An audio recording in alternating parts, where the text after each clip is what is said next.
I am Caroline, 33 years old. 2 days after leaving the military hospital with my newborn twins, my husband walked into our kitchen with his arm wrapped around his wealthy boss. He tossed divorce papers onto the granite counter, smirked, and told me to sign them because she was carrying his real heir. My mother-in-law screamed at me to take my babies and get out into the freezing snow. What they did not know was that the unemployed veteran they were kicking out had secretly bought the very company they worked for. Before I continue this story, let me know where you are watching from in the comments below. Hit like and subscribe if you have ever had to stand up to family who underestimated your worth. My body was still entirely numb from the emergency surgical delivery. I stood in the doorway of the house I had secretly paid the mortgage on for the last 3 years, clutching my 2 newborn babies tightly in their heavy carriers. The harsh winter wind was howling behind me, pushing bitter snow against my ankles. But the emotional chill inside the house was far worse. My husband Bradley was standing casually by the kitchen island. He was not looking at his children. He did not rush forward to help me carry them inside or ask how my recovery was going. Instead, he was busy pouring a glass of expensive champagne for Meredith, the 42-year-old vice president of Vanguard Tech. Meredith was Bradley's boss. Right now, her manicured hand was resting intimately against his chest, her fingers tracing the lapel of his tailored suit with a sickening familiarity. I shifted the heavy carriers, the fresh surgical staples pulling painfully at my abdomen with every tiny movement. I expected shock. I expected him to jump back and offer a pathetic excuse for why another woman was in our home. Instead, Bradley took a slow sip of his champagne, reached into his leather briefcase, and tossed a thick stack of legal documents onto the kitchen island. "Sign it," he said, his voice completely devoid of emotion. "I am not playing house anymore. Meredith is carrying my actual heir. I am done pretending to be a charity worker for a washed-up veteran who has been living off my health insurance just to afford fertility treatments." I stared at the divorce papers, the harsh reality of his words echoing in the pristine kitchen. He was calling my beautiful, hard-fought 4 twins test tube mistakes. He was calling me a charity case. He was erasing an entire decade of marriage in a single breath, standing right next to the woman he had clearly been sleeping with for months while I was enduring a high-risk pregnancy. Meredith stepped forward, adjusting her designer cashmere coat. She looked at my sensible winter boots and my exhausted pale face with absolute disgust. She leaned against the marble counter, a triumphant gleam in her eyes. "He needs a woman who understands corporate strategy," Caroline Meredith sneered, swirling the champagne in her glass. "He needs someone who can navigate boardrooms and handle multi-million-dollar accounts. Not someone who spent her 20s playing soldier in the desert and her 30s being completely unemployed in my subordinate's house. You have been holding him back for years, and he finally woke up to reality." Her words were meant to cut deep and establish dominance. For the past 5 years, ever since I left active duty in military logistics and intelligence, Bradley and his entire circle believed I was just a struggling veteran. I let them believe I was collecting a meager disability check, spending my days baking and watching daytime television. Bradley constantly complained to his friends about how he had to carry the financial burden of our household on his mid-level manager salary. He loved playing the martyr. He loved the control it gave him. He loved feeling superior to the woman who used to outrank him in every conceivable way before we got married. What Bradley did not know, what no one in this house knew, was that my laptop was not used for finding recipes or clipping coupons. During my service, I had built a massive intelligence and logistics network. When I got out, I founded Aegis Global, a cybersecurity and defense supply chain corporation that had just crossed $1 billion in valuation. I was not unemployed. I was the silent CEO of an empire. My security clearance required an incredibly low profile, which was the only reason I allowed the house and cars to remain in Bradley's name. But looking at the two of them standing there dripping in arrogance and unearned pride, I kept my face entirely blank. I did not shed a single tear. Military training teaches you how to compartmentalize trauma, how to assess a threat, and how to strike only when the enemy has exposed their weakest flank. Let them feel powerful. Let them dig their own graves. Before I could even respond to Meredith's pathetic attempt at an insult, heavy footsteps thudded from the second floor. My mother-in-law Brenda came storming down the mahogany staircase. She was dragging two large black garbage bags behind her. The bags were bulging, tearing at the seams from the sheer volume of items stuffed inside. With a vicious heave, Brenda hurled them over the banister. They crashed onto the hardwood floor right at my feet, bursting open to reveal my winter coats, my civilian clothes, and the few framed photos I had of my old military unit. "Get your test tube mistakes out of my son's house!" Brenda screamed, her face red with rage, as she pointed a shaking finger at me.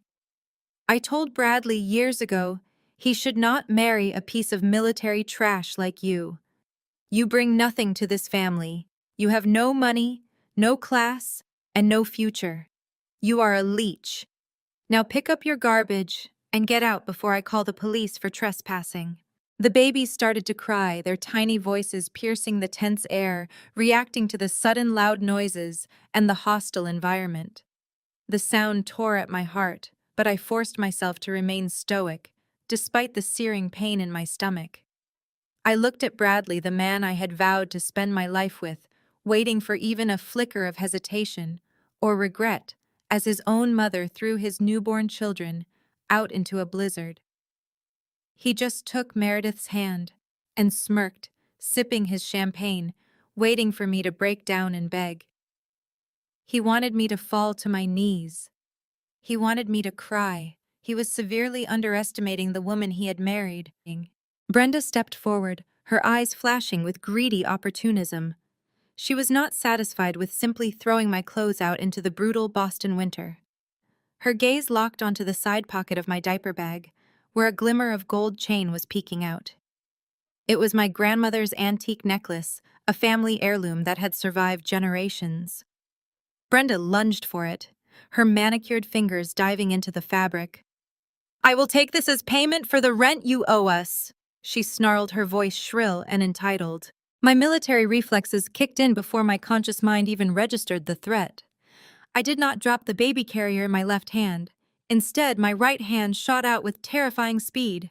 I grabbed Brenda's wrist, twisted it precisely at the joint, and slammed her arm flat against the cold granite of the kitchen island. Brenda shrieked in pain, her knees buckling as the downward pressure locked her in place. Meredith took a sudden, frightened step backward, nearly knocking over her champagne glass, the smug superiority momentarily wiped from her face. Bradley stood frozen, unable to comprehend that the woman he thought was a weak dependent had just neutralized his mother in a split second. I leaned in close, keeping my voice soft and completely devoid of emotion. "Do not ever touch my family heirlooms," I told her, making sure she felt the unyielding iron in my grip.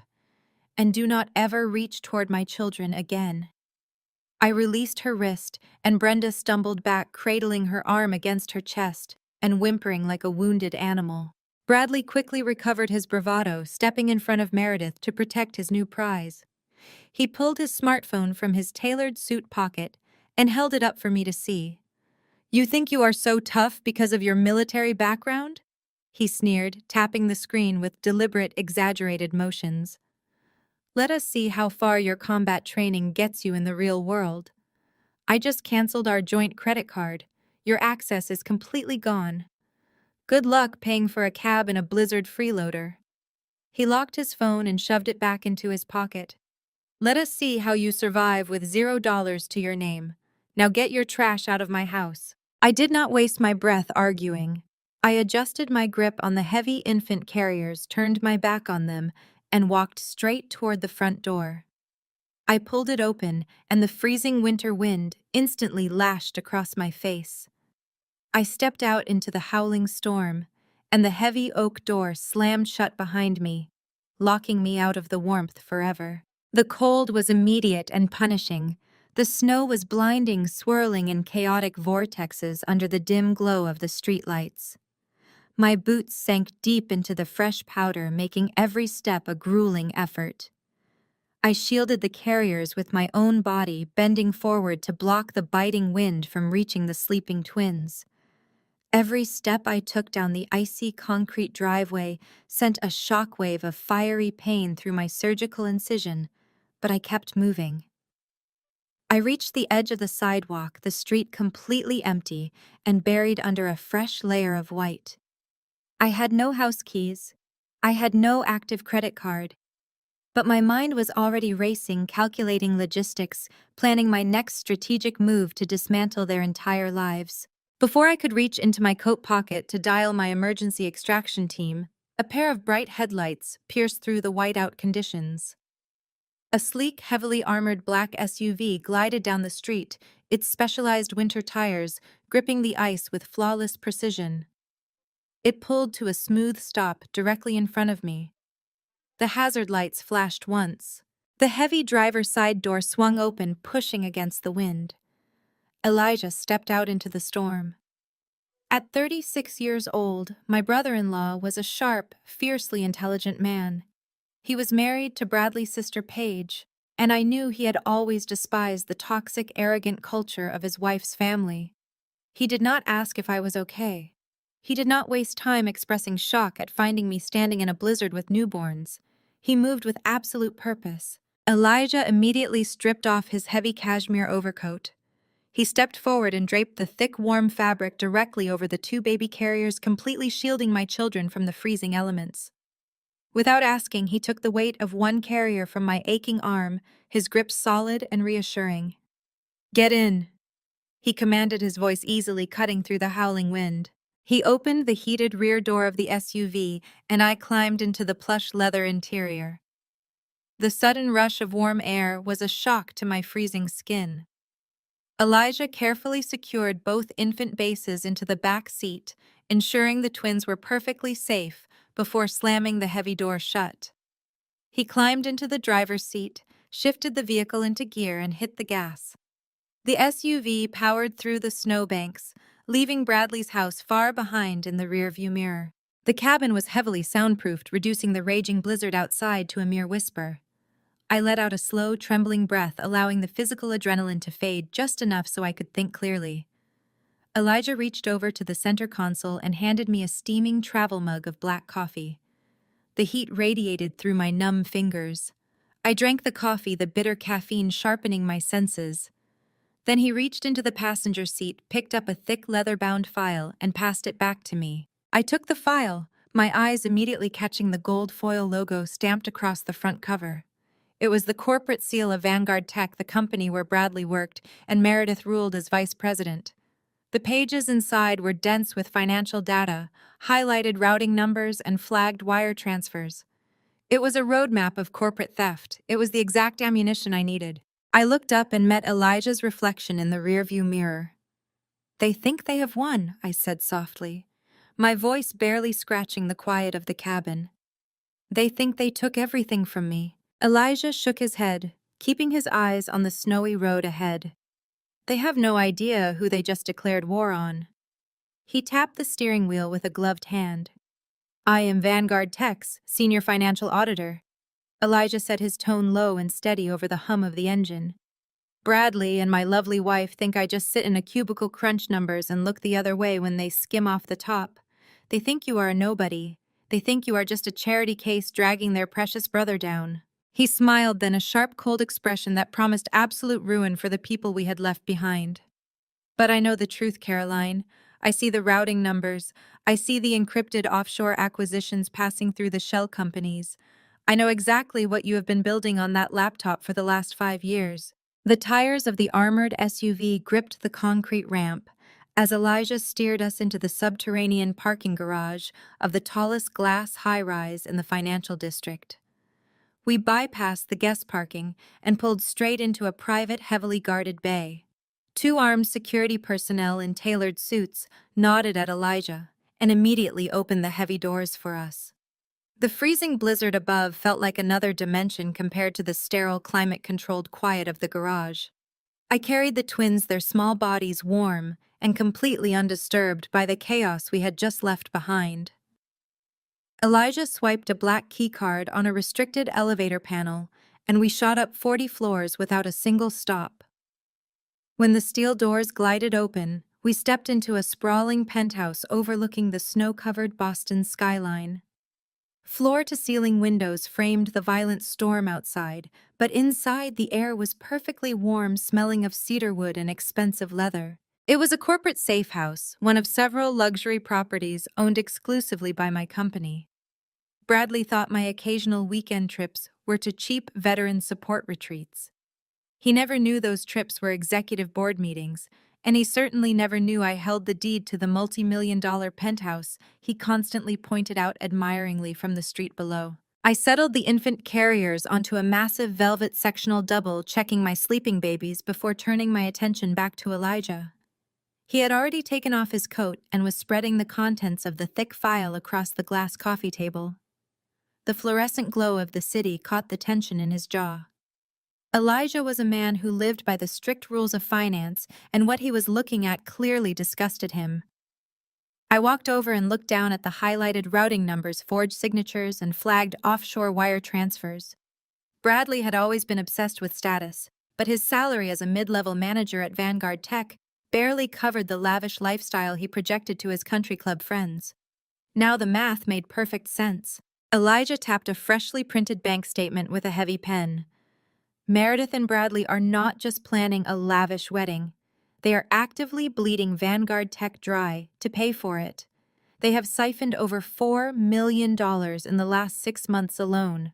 They are covering Meredith's massive gambling debts and funneling the rest into untraceable offshore shell companies. I picked up a ledger, my eyes scanning the transaction approvals. Someone internally had to be authorizing these transfers, actively burying them under fake vendor invoices and manipulated expense reports. I looked at Elijah, realizing the heavy toll this audit must have taken on him personally. "Paige is helping them," I stated, not asking a question. Elijah's expression hardened as he nodded. "My own wife, Bradley's sister. Paige is using her senior position in Vanguard accounts payable to wash the stolen funds. They think they are untouchable because they control the internal audits, but they forgot that I report directly to the Federal Compliance Board, not to Meredith.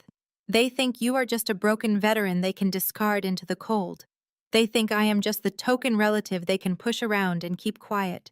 They have no idea what is actually coming for them." I reached into my bag and pulled out the matte black laptop Bradley had constantly mocked me for staring at all day. I set it on the glass table next to Elijah's damning evidence. As I opened the lid, the screen did not light up with a standard commercial operating system. Instead, a wall of green text scrolled rapidly down the black screen, executing a military-grade biometric encryption sequence. I placed my thumb on the scanner and looked directly into the camera lens. The retinal scan confirmed my identity in a fraction of a second. A mechanized voice chimed softly from the speakers. "Welcome back, founder and chief executive officer of Aegis Global. Security protocols are green." Elijah smiled, a tight, dangerous smile. For 5 years, I had listened to Brenda call me a leech. I had watched Bradley act like a martyr for keeping a roof over my head. I had let Meredith treat me like an uneducated subordinate who was beneath her notice. Meanwhile, I had taken the logistics and cybersecurity network I built during my intelligence deployments and turned it into Aegis Global. We held federal defense contracts that made Vanguard Tech look like a lemonade stand. I was not living in Bradley's shadow. I had been paying for his entire life with the spare change from my dividends, keeping my wealth entirely classified to maintain my federal security clearance. I looked at the divorce papers Bradley had thrown at me earlier. Their crisp white edges mocked the decade of loyalty I had given him. He wanted to throw me out into the snow and build an empire with the woman who was helping him steal. He wanted to claim my children were a mistake while he paraded around with a corporate thief. I tapped a few keys on my laptop, bypassing external firewalls and pulling up the global asset dashboard for Aegis. I did not need to fight Bradley in a messy family court for alimony. I did not need to beg for a portion of the house he thought he owned. I initiated a silent Level 1 corporate acquisition protocol. My legal team was already awake and waiting on standby for my orders. I looked over at Elijah, who was waiting for my command with absolute patience. "Let them have the divorce, Elijah. Let them plan their extravagant wedding with stolen money. They want to play corporate titans and steal from their own investors. We are going to buy Vanguard Tech. 1 week later, the heavy mahogany doors of Boston's most expensive family law mediation office swung open. I sat completely still at the far end of a massive glass conference table, wearing a plain beige sweater and a pair of worn denim jeans. The mediator, a stern-looking man with silver hair, sat at the head of the table, organizing a stack of custody and asset division forms. Bradley strode into the room first. He was wearing a custom-tailored Italian suit that cost more than his monthly salary. Meredith was right beside him, her arm looped possessively through his. She was draped in a stark white designer dress and dripping in diamond jewelry that I knew for a fact had been purchased using the funds they were currently embezzling from Vanguard Tech. They did not look like two people arriving for a somber legal proceeding. They looked like they were walking the red carpet at a victory celebration. Meredith pulled out a leather chair and sat down directly across from me. She placed her $5,000 handbag on the table, making sure the gold logo faced my direction. Bradley sat next to her, dropping a thin manila folder onto the glass surface. He did not ask how the twins were doing. He did not ask how my surgical recovery was progressing. He just looked at me with absolute contempt. "Let us make this quick," Bradley said, leaning back and crossing his arms. "My time is incredibly valuable, and Meredith has a board meeting at noon. I am offering you a standard exit package, Caroline. You take the meager belongings you left with, and you sign over full primary custody of the twins to me." The mediator frowned and adjusted his glasses. "Mr. Bradley, that is highly irregular. Your wife just gave birth to your children. Massachusetts courts generally favor joint custody unless there is a severe risk to the children." Meredith let out a sharp, patronizing laugh. She leaned forward, resting her elbows on the table. "There is a severe risk, sir. Look at her. She is a completely unhinged, washed-up military veteran. She has severe post-traumatic stress disorder. She is volatile. She has zero income. Bradley has been carrying her dead weight for years. If she takes those babies, she will end up living in a homeless shelter by the end of the month." Bradley nodded solemnly, acting like a concerned citizen rather than a man who had literally thrown his recovering wife out into a blizzard. "It is tragic, really," Bradley said, his voice dripping with fake sympathy. "I tried to help her transition back to civilian life, but she simply refuses to work. She has been totally unemployed since she left the service 5 years ago. She contributes absolutely nothing to society or to our household. I cannot let my children be raised by someone so unstable and useless." I sat quietly, keeping my hands folded in my lap. I controlled my breathing, utilizing the exact tactical breathing techniques I used during high-stakes military operations. I let them build their narrative. I let them expose their arrogance. Bradley leaned across the table, pointing an accusing finger at me. "You know you cannot survive on your own, Caroline. You could not even afford your own car without my signature. You begged me to put that cheap sedan in my name because your credit was absolute garbage, and no bank would approve you. You own nothing. You are nothing. If you try to fight me, I will expose your mental instability to a judge and make sure you never see those kids again." He sneered, looking at Meredith for validation. She smiled back at him, patting his hand affectionately. Bradley was entirely correct about the car registration. The vehicle was indeed in his name. What he did not know, and what he was too arrogant to ever investigate, was the reason why.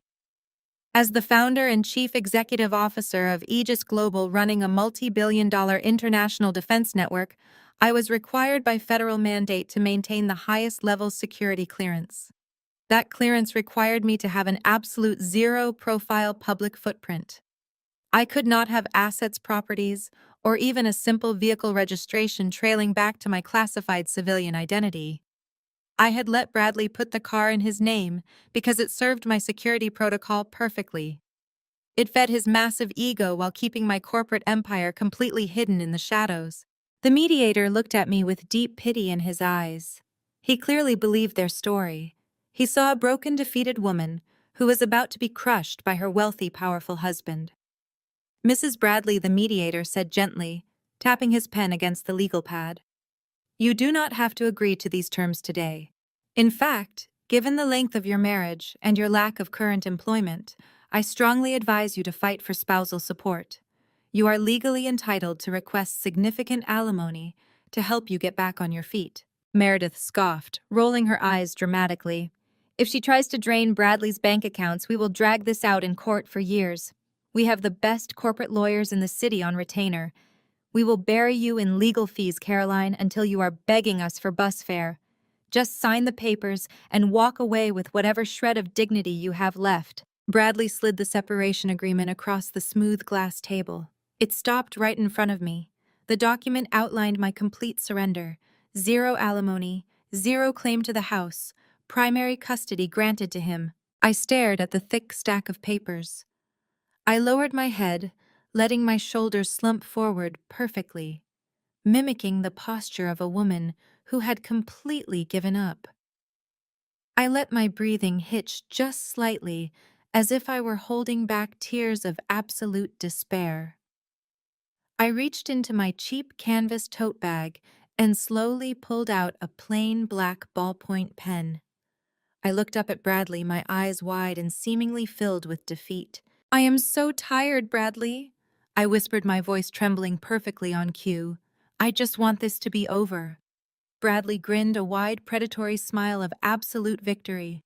"Good girl," he said, leaning back in his chair. "Sign on the dotted line, and you can go back to being nobody." I uncapped my pen. I was acting utterly defeated and broken, but my mind was operating 10 steps ahead. They thought they were burying me. They had no idea I was about to rewrite the terms of their destruction. The polished concrete floors of Beacon Hill Provisions gleamed under the warm, recessed lighting. It was the kind of ultra-exclusive grocery market where classical music played softly from hidden speakers, and the produce was stacked with architectural precision. I stood in the pristine baby aisle, my hands resting lightly on the handle of my cart. Inside sat 6 cans of premium imported European infant formula, the exact brand the pediatrician had recommended for the twins.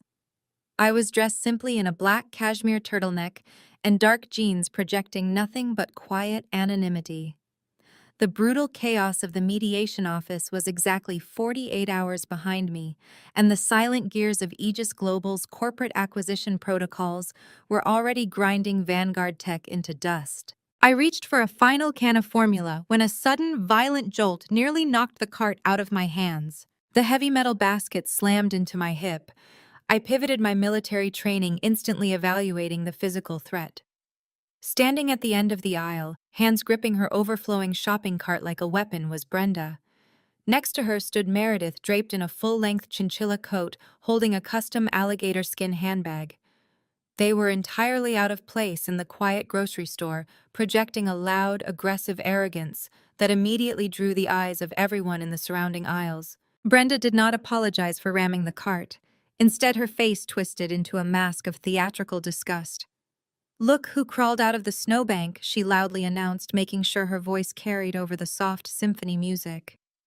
"I am surprised security even let you walk through the automatic doors. I suppose they cannot screen for pure trash." I did not flinch. I did not raise my voice. I simply placed the final can of formula into my basket and locked my eyes onto hers. Brenda thrived on an audience, and sensing the sideways glances from the wealthy shoppers browsing the organic produce section, she amplified her performance. She took a step back and pointed a shaking, dramatic finger directly at my chest. "Everyone be careful around this woman," Brenda projected, her shrill voice echoing down the pristine aisles. "She is an unstable homeless veteran. She has severe psychological issues, and she is actively trying to steal my son's money. She just abandoned her own children and signed away her rights because she is completely unfit to function in civilized society. Keep an eye on your purses." A few shoppers stopped in their tracks, murmuring to one another and casting wary glances in my direction. In their eyes, I was exactly what Brenda described: a broken, dangerous outcast, making a scene in their sanctuary of artisanal cheeses and imported wines. They expected me to yell. They expected me to break down or defend myself. Instead, I maintained a perfectly stoic, blank expression. I let the silence stretch out, allowing Brenda's unhinged, echoing voice to hang in the air, making her look entirely erratic. Meredith stepped forward, clearly annoyed that Brenda's theatrics were stealing her spotlight. She placed a manicured hand on Brenda's shoulder, adopting the posture of a wealthy, magnanimous executive dealing with a peasant. "Leave it alone," Brenda, Meredith said, her tone dripping with toxic condescension. "She is not worth our energy. We have a wedding to plan, and frankly, we are in a completely different tax bracket now. She cannot touch us." Meredith looked me up and down, her eyes full of venom and unearned superiority. She reached into her alligator skin bag and pulled out a heavy, matte black metal credit card. It was the Vanguard Tech corporate executive card, the exact account Elijah had shown me, the one they were using to embezzle millions and fund their lavish lifestyle. She held it up, making sure the light caught the embossed silver letters. "You see this?" Caroline, Meredith sneered, waving the card inches from my face. "Bradley and I are closing the biggest deal in corporate history tomorrow. Vanguard Tech is finalizing a massive merger with an anonymous international defense contractor. When the ink dries, my shares are going to skyrocket. Bradley and I are going to be billionaires. We are buying a villa in Monaco for our honeymoon while you are counting pennies to buy baby formula." I stared at the black card. Meredith was entirely clueless. She thought a mysterious, wealthy conglomerate was swooping in to buy Vanguard Tech and make her rich. She had absolutely no idea that the anonymous defense contractor executing the hostile takeover was Aegis Global. She did not realize that by signing that simple waiver in the mediation office, Bradley had legally forfeited any right to the empire I had built. I was not just buying their company. I was systematically freezing every single corrupted asset they thought they possessed. "Congratulations on the merger," I said, my voice eerily calm, my face a mask of polite indifference. "I hear corporate acquisitions can be incredibly unpredictable." Meredith scoffed, tossing her perfectly styled hair over her shoulder. "You would not know the first thing about corporate acquisitions. Now get out of our way before I have the manager escort you off the premises." She violently shoved her cart past mine, clipping the wheel as she marched toward the VIP checkout lanes. Brenda followed closely behind, shooting me one last look of absolute triumph. I took a slow, tactical breath, giving them a 30-second head start before leisurely pushing my own cart toward the registers. I chose the lane directly adjacent to theirs. I stood quietly arranging my baby formula on the conveyor belt, watching as the cashier began scanning Meredith and Brenda's extravagant haul. They were sparing absolutely no expense. The cashier scanned pounds of imported Wagyu beef, several jars of beluga caviar artisan truffles, and 3 cases of vintage Bollinger champagne. It was a grotesque display of stolen wealth, clearly purchased for an upscale wedding tasting. "That will be $842.16, the cashier stated politely, bagging the expensive champagne. Meredith smiled her most predatory smile. She looked over her shoulder, making direct eye contact with me, to ensure I was watching her display of infinite wealth. She tapped the heavy, matte black Vanguard Tech corporate card against the sleek digital payment terminal with a sharp, arrogant click. "Put it on the black card," she commanded. The cashier swiped the heavy metal card through the machine. The terminal processed the data for a fraction of a second. Then a harsh, discordant beep echoed through the quiet checkout lane. The screen flashed bright red. The cashier frowned, looking at the monitor in confusion. She tried swiping the card a second time. The machine emitted the same angry, rejecting beep. "I am sorry, ma'am," the cashier said, her polite customer service voice faltering as she looked up at Meredith. "The screen says the transaction is declined. There is a total freeze on this account with an active federal fraud alert." Meredith snatched the heavy metal card back from the cashier, as if the payment terminal had physically burned her. The flush of humiliation started at her chest and crept rapidly up her neck, turning her flawless complexion a mottled, angry red. "Swipe it again," Meredith demanded, her voice losing its polished aristocratic sheen and pitching into a shrill shriek. "Your machine is obviously broken. Do you have any idea who I am? That is a corporate black card. It does not get declined." The cashier, a young woman in a green apron who looked thoroughly exhausted by the display, did not reach for the card. She pointed to the bold red letters flashing across her monitor. "I cannot swipe it again, ma'am," the cashier said, her tone flat and completely unimpressed. "The system literally locked the account. It says federal fraud alert. Confiscate card. I am supposed to keep it, but honestly, I do not want to touch it again. You need to step aside." Brenda, who just minutes ago had been eagerly projecting her voice to alert the entire store to my presence, suddenly seemed very interested in inspecting the nutritional label on a jar of organic capers. The wealthy shoppers in the adjacent lanes, who had previously been glaring at my worn beige sweater, were now openly staring at Meredith. In the affluent circles of Boston, making a scene over a declined card was the ultimate social sin. "I am not stepping aside," Meredith screamed, slamming her alligator skin handbag onto the conveyor belt. She yanked her phone from her pocket, nearly dropping it in her frantic haste. "I am calling Bradley. I am calling the bank. Someone is getting fired for this. Vanguard Tech is worth hundreds of millions of dollars." I watched her completely unravel. Her hands were shaking violently as she jabbed at her phone screen. She was no longer the untouchable billionaire bride. She was a woman standing in front of $800 worth of Wagyu beef and vintage champagne that she suddenly could not afford. I stepped forward, moving with silent, deliberate precision. I bypassed Meredith entirely and placed my 6 cans of premium baby formula on the edge of the belt. I reached into my canvas tote bag, bypassed my own wallet, and pulled out a crisp, brand-new $100 bill. I handed it to the cashier. "Keep the change," I said, my voice projecting calm authority, "and thank you for your patience." The cashier let out a breath she had clearly been holding, processed my transaction instantly, and handed me my receipt. I loaded the formula back into my cart. "Caroline," Meredith hissed, her phone pressed to her ear. She was glaring at me with absolute, unadulterated hatred. "Do not think this changes anything. It is a bank error, a stupid temporary glitch." I stopped pushing my cart and turned to face her. I did not smile. I did not gloat. I simply looked at her with the cold, assessing gaze of a predator watching its prey bleed out. "A federal fraud alert is never a glitch, Meredith," I said softly, ensuring only she and Brenda could hear me. "It is a consequence. Have a wonderful wedding." I turned my back on her and walked out the automatic doors, leaving her screaming at a bank representative who would not be able to help her. The crisp winter air hit my face, a refreshing contrast to the stifling tension of the grocery store. I pushed my cart toward the far end of the parking lot, away from the civilian vehicles. A heavily armored, pitch-black SUV was idling near the loading dock.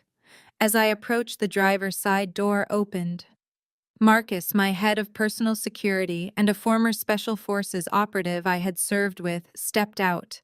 He did not say a word. He simply took the cart from my hands, loaded the formula into the secure trunk, and opened the rear passenger door for me. I climbed into the cavernous, soundproof interior of the SUV. The heavy doors shut, with a solid, airtight thud, instantly silencing the noise of the city outside. I sank into the plush leather seat and let out a long, slow breath. The facade of the broken, destitute ex-wife melted away, replaced entirely by the tactical mindset of a chief executive officer orchestrating a hostile takeover. Before Marcus even pulled the SUV out of the parking lot, the encrypted satellite phone secured in the center console began to vibrate. I picked it up and tapped the screen to accept the secure connection. "Report?" I said, skipping all pleasantries. Elias, my chief operating officer at Aegis Global, spoke with his usual rapid-fire efficiency. "The freeze was executed flawlessly, Caroline. Our financial forensic teams triggered the alert simultaneously across all of Vanguard Tech's corporate accounts. When Bradley used the corporate funds to pay for that custom Italian suit this morning, it triggered the final threshold we established with the federal regulators." "What is his current status?" I asked, watching the city streets blur past the tinted windows. "Complete panic," Elias replied. "Bradley just realized he is locked out of everything. The personal accounts, the corporate accounts, the offshore holding companies. He is currently screaming at his legal team, demanding to know why his assets are frozen. But his lawyers cannot help him. They are too busy reading the separation addendum he signed at the mediation office this morning." I felt a cold smile finally touch my lips.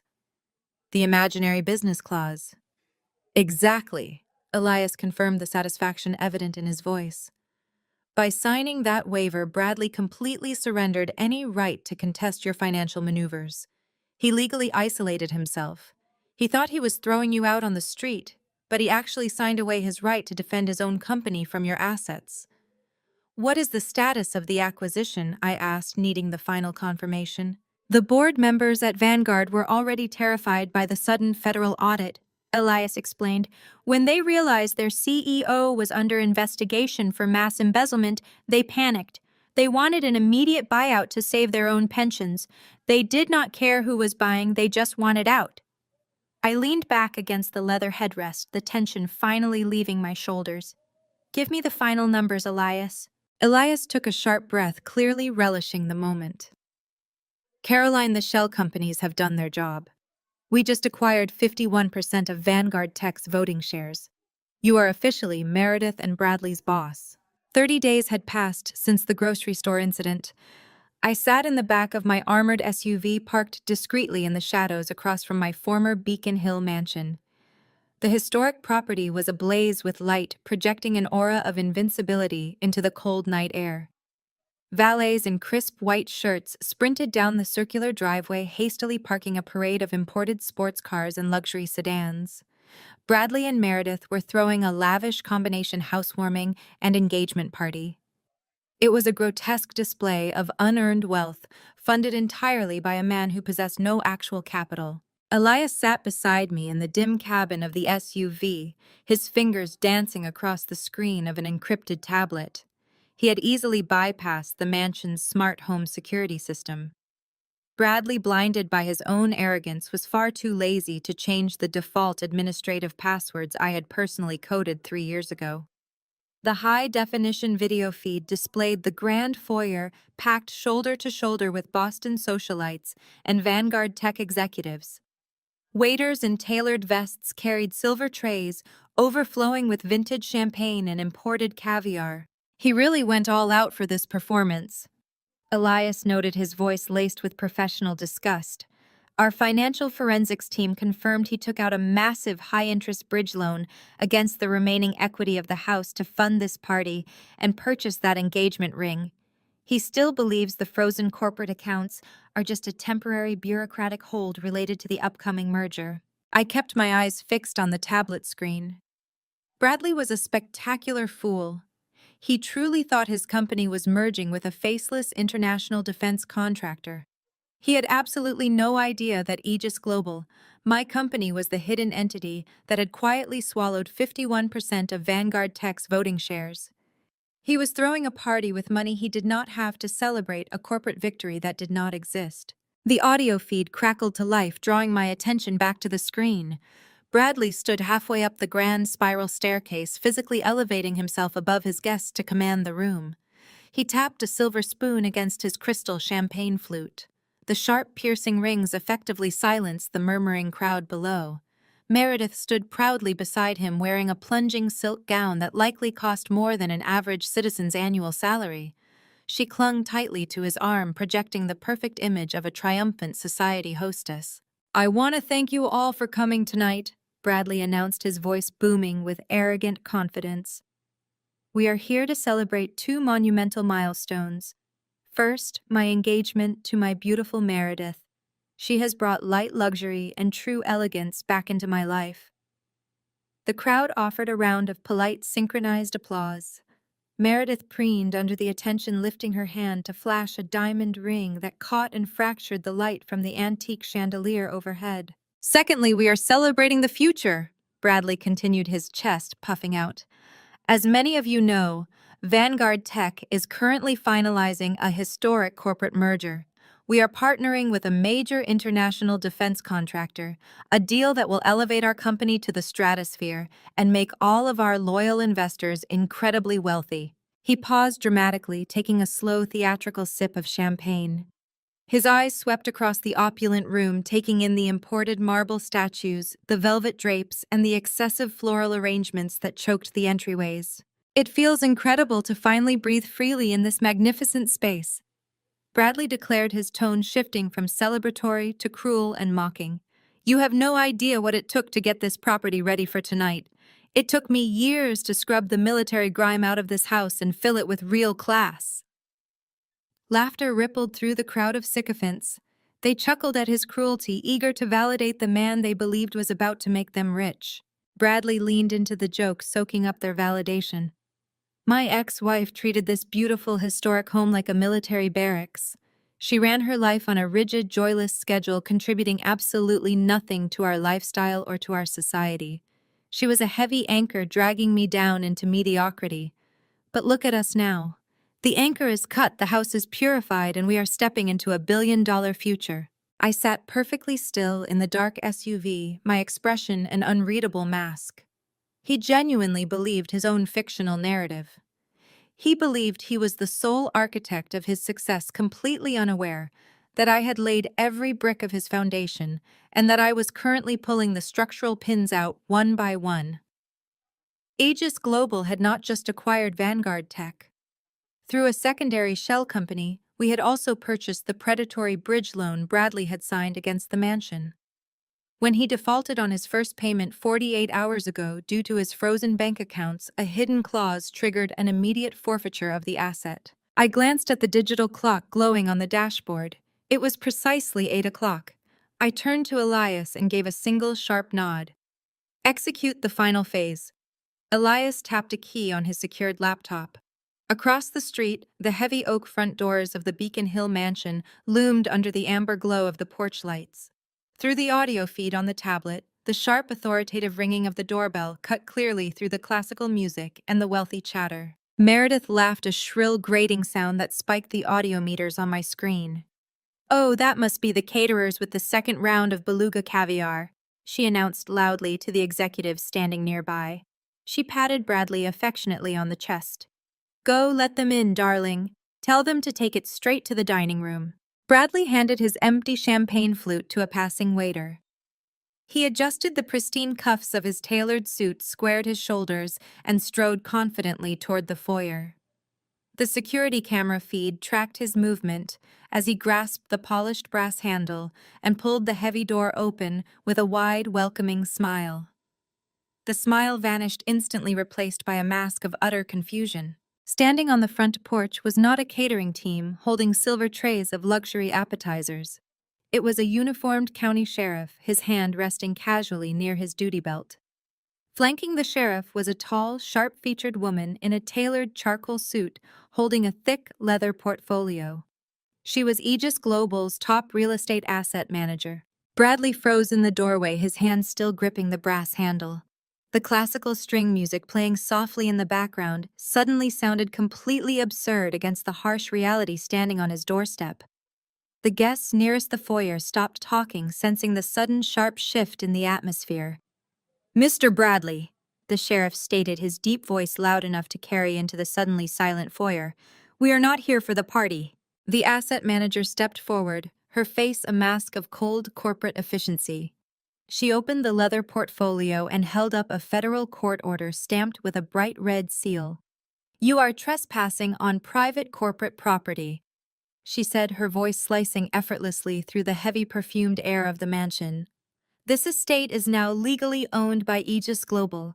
You have exactly 1 hour to vacate the premises." Bradley snatched the heavy watermarked document from the sheriff. The crisp sound of the paper tearing slightly at the edge echoed in the dead, silent foyer. Every guest within earshot had stopped breathing, their champagne flutes frozen mid-air. Bradley scanned the dense legal text, his face flushing a deep, dangerous crimson. "This is a joke," Bradley spat, shoving the paper back at the sheriff. "A pathetic administrative error. I am Bradley Vance. I am the CEO of Vanguard Tech. I pay the mortgage on this house every single month. This is my property." The sheriff did not flinch. He did not take the paper back. He simply rested his hand on his utility belt. "The document is certified by the federal court, Mr. Vance. You are currently trespassing. I suggest you tell your guests to locate their coats." "I am not telling my guests anything," Bradley roared, his voice cracking with rising panic. He turned his furious gaze to the sharp-featured woman in the charcoal suit. "Who the hell are you? Who do you work for? I will have your job for this." The asset manager offered a smile so devoid of warmth it could have frozen the harbor. My name is Ms. Sterling. I represent Apex Holdings. And you do not pay the mortgage, Mr. Vance. In fact, you have not made a single payment in over 90 days. Meredith pushed her way to Bradley's side, her silk gown rustling loudly in the quiet room. She glared at Ms. Sterling, her diamond engagement ring catching the harsh porch light as she crossed her arms aggressively. That is an absolute lie. Bradley is a billionaire. We have millions in liquid assets. He just bought me this custom 5-carat diamond for our engagement. Miss Sterling looked directly at the ring, her expression utterly unimpressed by the glittering stone. Yes, we are fully aware of the ring, Meredith. Our financial forensic team tracked the wire transfers. The funds that were legally designated for the property escrow account were diverted to a private jeweler in Antwerp. You are wearing the delinquent mortgage payments on your left hand. A collective gasp rippled through the crowd of executives and socialites pressing into the foyer. The whispers began instantly. The people who had been praising Meredith's taste 5 minutes ago were now openly dissecting her financial ruin. They whispered about the rented furniture, the unpaid caterers, and the fake billionaire facade. Bradley ripped his phone from his pocket, his hands shaking violently as he scrolled through his contacts. I am calling the bank. I am calling my wealth manager. I will wire the entire remaining balance of the mortgage right now, and then I am suing your firm into oblivion. You cannot wire anything, Ms. Sterling stated, her voice slicing cleanly through his frantic blustering. Your personal and corporate accounts are frozen under a massive federal investigation for fraud and embezzlement. You have zero liquidity. Your mortgage was legally bought out by Apex Holdings 3 years ago. You defaulted yesterday. The foreclosure is absolute and final. Bradley stared at his phone screen.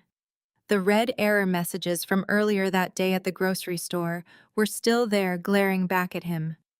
The reality was finally crashing through his monumental arrogance. He was entirely broke. The illusion was dead. Meredith grabbed his arm, her perfectly manicured nails digging into his expensive suit jacket. Bradley, do something. Write them a check. Call your investors. We have a housewarming party happening right now. There is no party, the sheriff announced, stepping fully into the foyer and signaling to 3 deputies waiting on the porch. Everyone needs to clear the residence immediately. Move toward the exits. The event is over. Panic erupted among the elite guests. They did not want to be associated with a federal fraud investigation or caught in the middle of a humiliating public eviction. The socialites began pushing toward the coat check, abandoning their half-empty crystal flutes on priceless antique tables. They practically trampled each other to get to the side doors. Bradley stood paralyzed in the center of the chaos, watching his guests flee. Apex Holdings. He muttered, his eyes wide and unfocused. Who owns Apex Holdings? I will buy them out. I will negotiate directly with the owner. Ms. Sterling stepped closer, her heels clicking sharply against the imported Italian marble floor. She leaned in, ensuring her voice carried just enough for Bradley, Meredith, and the closest lingering guests to hear. Apex Holdings is a wholly owned subsidiary of Aegis Global, Ms. Sterling said, delivering the final fatal blow. Caroline Vance is the sole proprietor and CEO. She owns the debt. She owns the equity. She owns this house, and she wants you off her property. Meredith let out a high-pitched shriek, stumbling backward as if she had been physically struck. Caroline, that mousy, pathetic soldier, no. No, that is impossible. She left here with nothing. She left here with the strategic advantage, Ms. Sterling corrected coldly. Deputies escort them out. 2 large sheriff deputies flanked Bradley and Meredith. They did not ask politely. They grabbed Bradley by the arms, completely ignoring his protests and his tailored suit, and propelled him toward the open front doors. Meredith screamed, fighting against the deputy who guided her outward, her expensive silk gown tangling awkwardly around her legs. I need my things, Meredith shrieked, tears of pure rage ruining her carefully applied designer makeup. My jewelry, my clothes, my bags are upstairs. All personal property left in the residence is currently impounded pending the federal audit of Mr. Vance's embezzled funds, Ms. Sterling called out after them. If you can prove you purchased them with clean money, you may file a petition in court. Have a good evening. They were shoved violently out onto the front porch. The heavy oak doors were pulled shut behind them, cutting off the warmth and the brilliant light of the mansion they had falsely claimed as their kingdom. The heavy deadbolts clicked loudly into place. As if on cue, the Boston sky cracked open. A freezing torrential downpour began to assault the city. The icy rain instantly soaked through Bradley's custom suit, plastering his carefully styled hair to his forehead. Meredith shivered violently, her bare arms and thin silk gown offering zero protection against the bitter, biting cold. Her elaborate hairstyle collapsed into wet, stringy strands against her pale face. They stumbled down the front steps, forced to stand on the wet, flooded sidewalk. Behind them, the guests they had so desperately wanted to impress were pouring out of the side doors, rushing to their valeted cars. The socialites did not offer rides. They did not offer umbrellas. Instead, they raised their smartphones. The blinding flashes of phone cameras illuminated the dark, rain-slicked street. Bradley's elite peers were recording every agonizing second of his absolute destruction, broadcasting his and Meredith's pathetic eviction to the entire city. A white commercial van pulled up sharply to the curb, splashing freezing puddle water onto Meredith's ruined designer heels. The side of the van read Boston Elite Locksmiths in bold black letters. Two men in heavy work jackets jumped out holding power drills and heavy metal hardware. They jogged right past Bradley and Meredith, heading straight for the front doors. Bradley stood in the pouring rain, watching helplessly as the locksmiths began drilling the brass locks out of the heavy oak doors. The high-pitched whine of the drills echoed down the affluent street, cutting through the sound of the rain. The house he had leveraged his entire non-existent empire to keep was being permanently sealed against him. He had no money, nowhere to hide, and an audience of his peers eagerly documenting his ultimate ruin. The freezing Boston rain had dried into a stiff, humiliating crust on Bradley's custom Italian suit. He had spent the entire night parked in a desolate alleyway inside his leased sports car, listening to Meredith scream until her voice went hoarse. She had cursed him, slapped the dashboard, and finally demanded he call his parents for a bailout. His parents had sent him straight to voicemail. By dawn, the reality of his situation had settled into his bones like a physical ache. His corporate black cards were confiscated. His personal banking apps displayed terrifying red zeros and fraud alert locks. He had exactly $14 in his wallet. He needed cash, and he needed it immediately before the repo men tracked down his car. Desperation breeds delusion. Bradley pulled up an old family tracking application on his phone, a remnant from when he used to monitor the twins' tablet usage. The location beacon pinged steadily at the Grand Continental, one of the most exclusive luxury hotels in the city. A cruel, arrogant smirk broke through his shivering facade. Caroline had to be working there. He knew she had zero corporate experience and a useless military background. In his mind, it made perfect sense that she had taken a job scrubbing toilets and changing sheets to make ends meet after he kicked her out. She was weak, predictable, and desperate for stability. He could use that. Bradley left Meredith sleeping fitfully in the passenger seat and marched into the opulent gilded lobby of the Grand Continental. His shoes squeaked embarrassingly against the imported marble. He bypassed the concierge desk, entirely slipping into a private elevator right behind a wealthy businessman and pressing the button for the top floor. He assumed Caroline would be up there hiding in a supply closet or stealing a break in an empty suite. The heavy elevator doors slid open, revealing the ultra-exclusive VIP lounge. The space was breathtaking, featuring floor-to-ceiling glass windows that offered a panoramic view of the Boston skyline. Bradley stepped out, his wrinkled, water-stained suit standing out starkly against the velvet furnishings and crystal chandeliers. He spotted her immediately. Caroline was sitting at a private corner table overlooking the harbor. She was not pushing a housekeeping cart. She was not wearing a polyester uniform. She was dressed in a razor-sharp, tailored charcoal blazer, her posture immaculate. A silver pot of fresh espresso sat on the table next to a leather-bound tablet. Bradley's ego instantly short-circuited his logic. His brain refused to process the reality in front of him. He convinced himself she had simply snuck into the lounge to rest before her shift manager found her. He smoothed down his ruined lapels, pasted on the remorseful, charming smile that used to win every argument during their marriage, and confidently crossed the room. He pulled out the chair across from her and sat down without asking for permission. He reached over casually, taking a fresh almond pastry from a silver tray on her table and taking a bite. Caroline did not flinch. She did not look surprised. She simply rested her porcelain cup on its saucer and watched him with a gaze so intensely calm it made his skin crawl. "You look terrible, Bradley," Caroline stated, her voice devoid of any emotion. "It has been a rough night." Bradley sighed, leaning forward and resting his elbows on the table to play the victim. He pitched his voice into a low, intimate register, attempting to manufacture a connection that had been dead for years. "I am going to be completely honest with you, Caroline. I made a mistake, a massive mistake." Caroline tilted her head slightly, waiting. "It is Meredith," Bradley continued, shaking his head with manufactured exhaustion. "She is entirely out of control. The woman is obsessed with money. She drained my accounts to buy imported marble and conflict diamonds. She is crazy, Caroline. I spent the whole night trapped in a car with her, and all I could think about was how much I missed our quiet life. I miss the stability. I miss the twins." He reached his hand across the table, attempting to cover hers. Caroline smoothly moved her hand away, picking up her espresso cup. Bradley swallowed his irritation and pressed forward, his desperation leaking through the charm.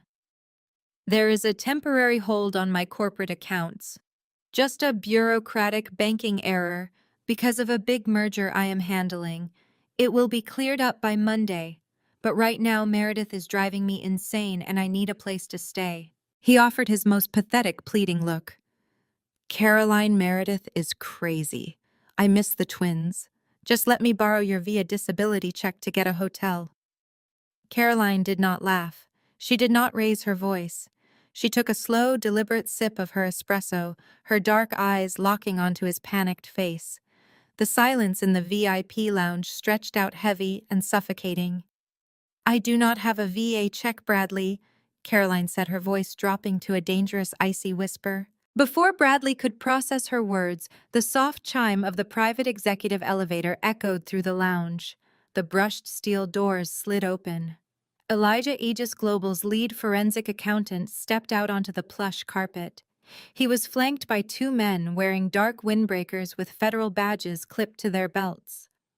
Elijah held a massive, heavily bound financial ledger in his hands. Elijah walked directly to their table, his eyes locked onto Bradley with absolute predatory focus.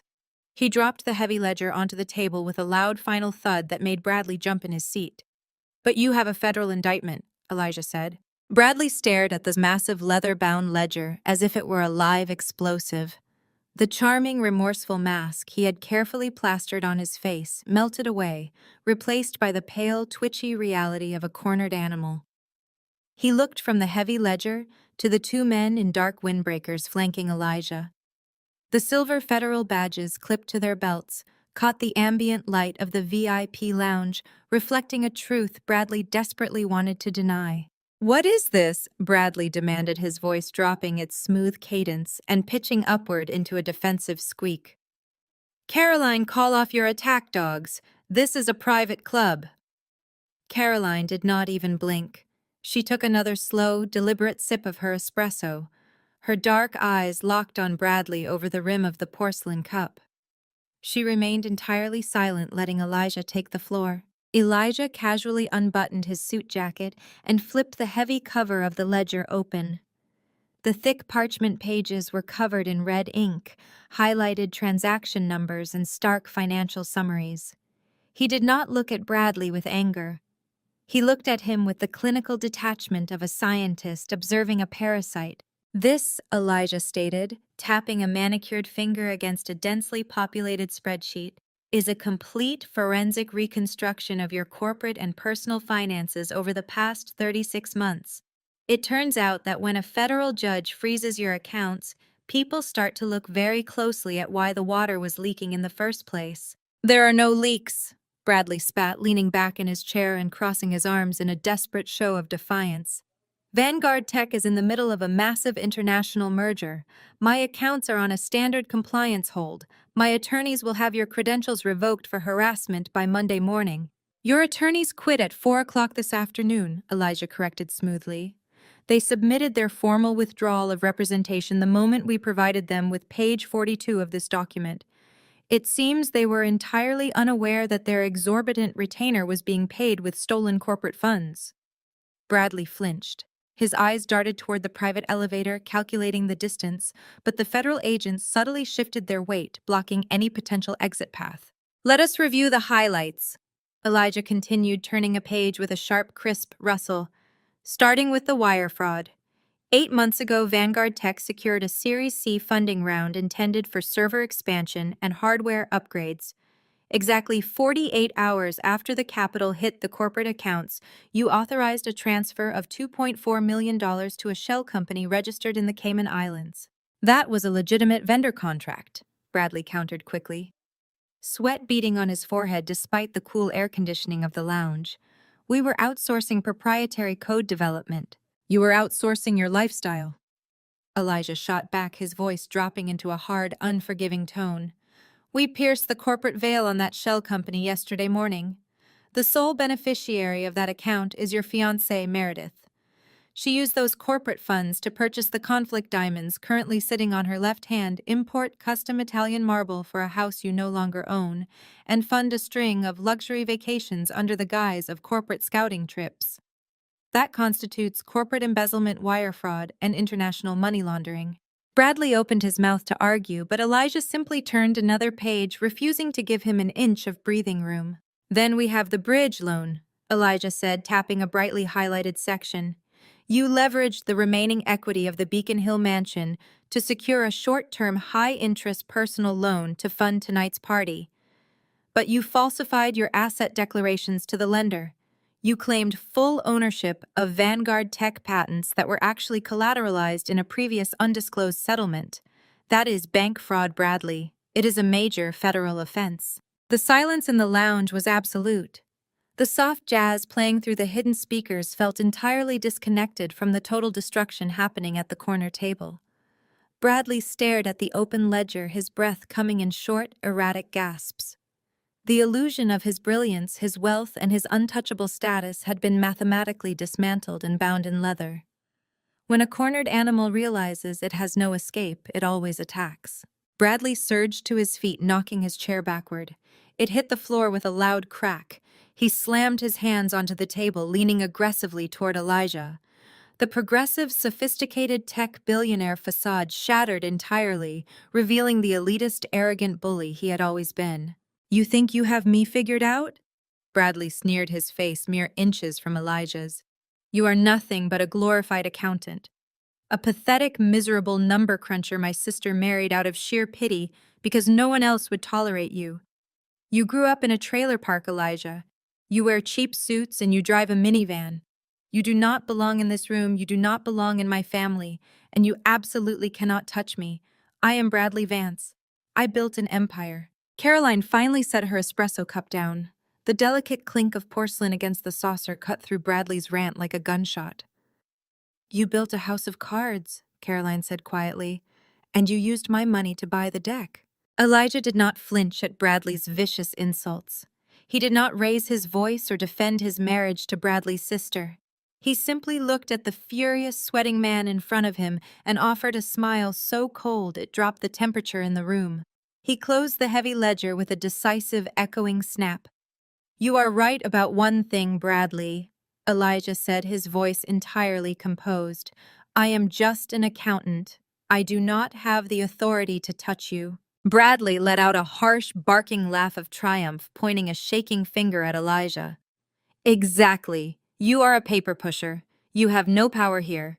You take this fake ledger and you get out of my sight before I call hotel security. I do not need to touch you, Elijah continued, ignoring the interruption completely. He picked up the ledger and handed it directly to the federal agent standing to his left.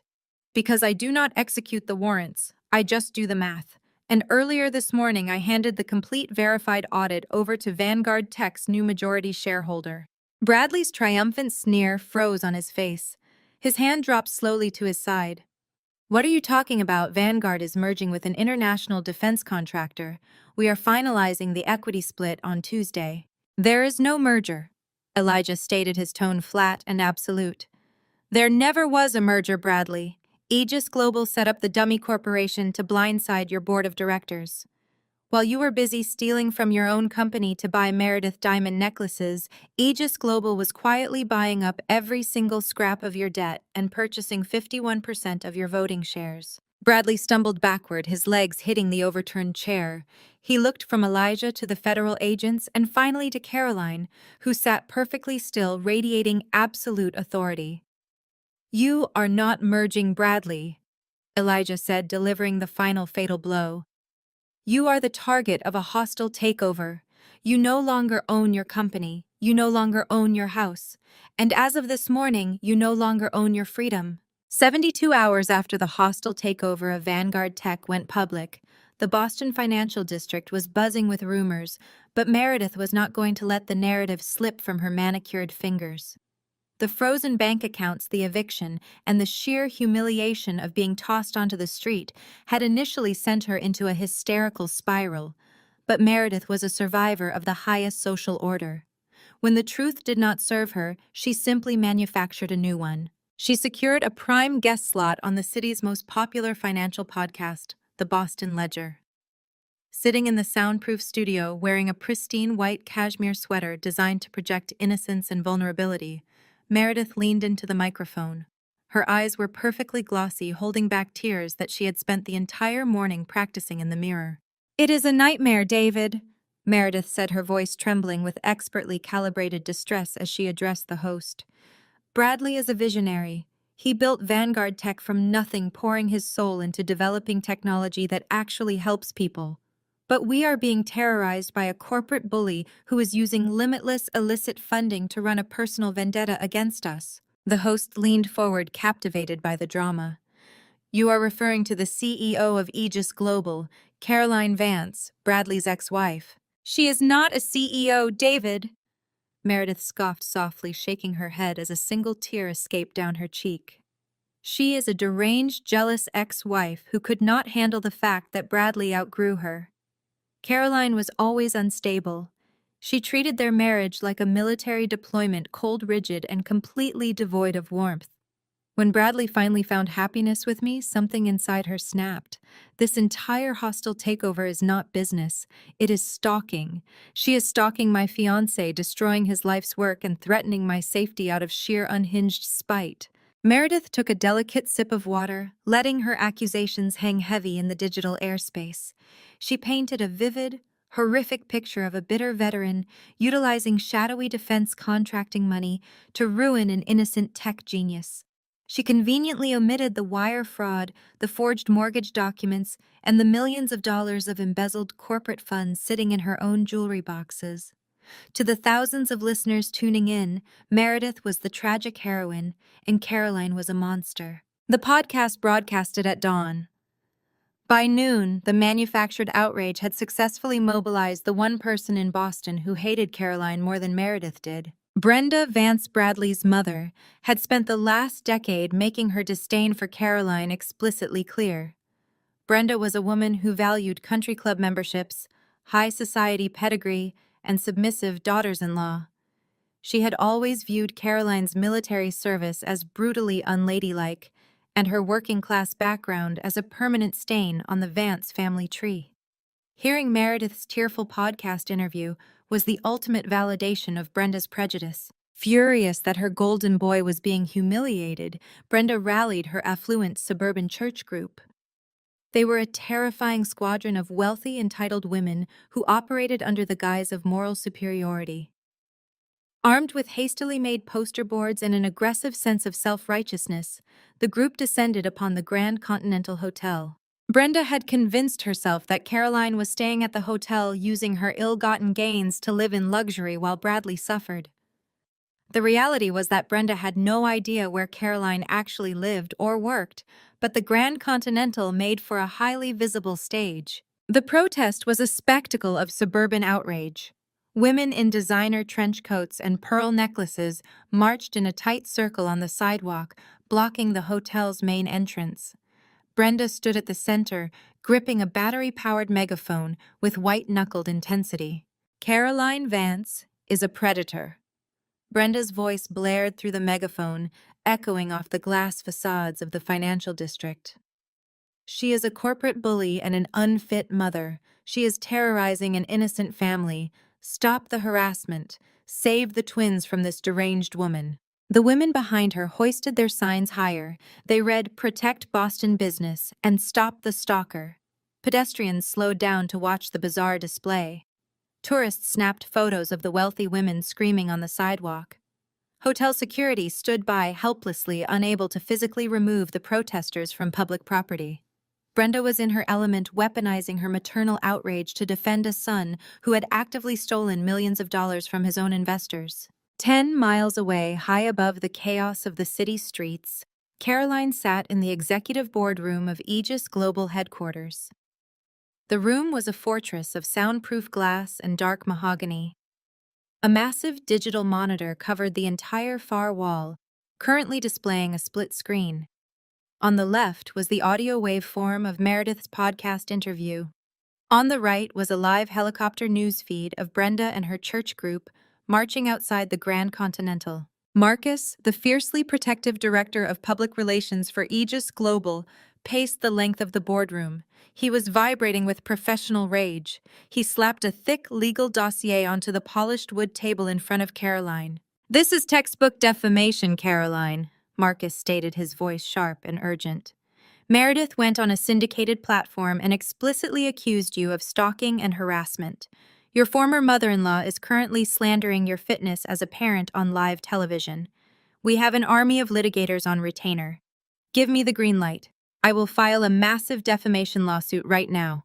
We will bury Meredith in legal fees by sundown and have a gag order placed on Brenda before she finishes her next chant." Caroline did not look at the legal dossier. She kept her eyes focused on the massive monitor, watching her former mother-in-law scream into a megaphone. Her expression remained entirely calm, completely devoid of the panic or anger that Meredith and Brenda were so desperately trying to provoke. She recognized their behavior for exactly what it was: the frantic, uncoordinated flailing of an enemy whose supply lines had been entirely cut. She picked up her porcelain cup and took a slow, methodical sip of her espresso. "No," Caroline said softly, setting the cup down with a quiet click. "We are not suing them." Marcus stopped pacing, staring at her in disbelief. "Caroline, they are assassinating your character on a massive scale. If we do not respond, the public will think Meredith is telling the truth." "Let them dig the grave deeper," Caroline commanded, her voice dropping into a register of absolute chilling authority. "When an adversary is actively sabotaging their own credibility, you do not interrupt them. You give them a bigger platform." She turned away from the monitor and looked directly at Marcus. "Draft an official embossed invitation. Send it directly to Meredith by bonded courier this afternoon," Caroline instructed. "Invite her as the guest of honor to the Aegis Global Corporate Merger Gala this Friday night." Marcus blinked, his legal mind racing to catch up with her tactical precision. "You want to invite the woman calling you a deranged stalker to our biggest corporate event of the decade. I want her to wear her stolen diamonds and stand in a room full of the city's most powerful investors." Caroline replied, a cold, calculated smile finally touching the corners of her mouth. "Let's finish this." The heavy rhythmic pounding on Brenda Vance's mahogany front door made Bradley flinch. He was slouched on his mother's floral sofa, wearing the same wrinkled dress shirt he had been living in for 3 days. Beside him, Meredith was furiously scrolling through social media analytics on her phone, tracking the engagement of her podcast interview. Brenda marched to the entryway and yanked the door open, prepared to unleash a barrage of suburban fury on whoever was interrupting her afternoon. Instead, she found a bonded courier standing on her welcome mat holding a silver tray. Resting on the velvet lining was a thick, matte black envelope sealed with a silver wax stamp. Brenda snatched the envelope, slammed the door in the courier's face without a word of thanks, and carried the heavy parchment into the living room. "What is that?" Meredith demanded, her head snapping up from her screen. Brenda broke the wax seal, sliding out a piece of heavy, silver-edged cardstock. Her eyes scanned the elegant embossed typography. A slow, deeply arrogant smile spread across her face. She handed the card to Bradley. Bradley read the words aloud, his voice trembling before gaining a sudden, desperate strength. Aegis Global Corporate Merger Gala, the Ritz-Carlton Ballroom, Friday, 8 o'clock in the evening. You are cordially invited as our VIP guests of honor. Meredith practically leaped off the sofa, ripping the invitation from Bradley's hands to read it herself. She traced the raised silver lettering with a manicured fingernail, letting out a sharp, breathless laugh of total triumph. I told you, Meredith gasped, her eyes wide with a manic, delusional energy. I told you my podcast would work. I told you that protest would force their hand. Force whose hand?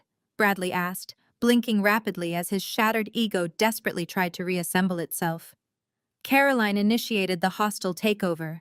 Elijah delivered the audit. Bradley, use your brain, Meredith snapped, waving the heavy cardstock in his face. Caroline is an unhinged emotional wreck. She hijacked Aegis Global's resources for a personal vendetta, but Aegis Global has a board of directors. They have real investors. You do not think a multi-billion-dollar defense contractor wants a PR nightmare, do you? They saw the public backlash. They saw your mother on the news.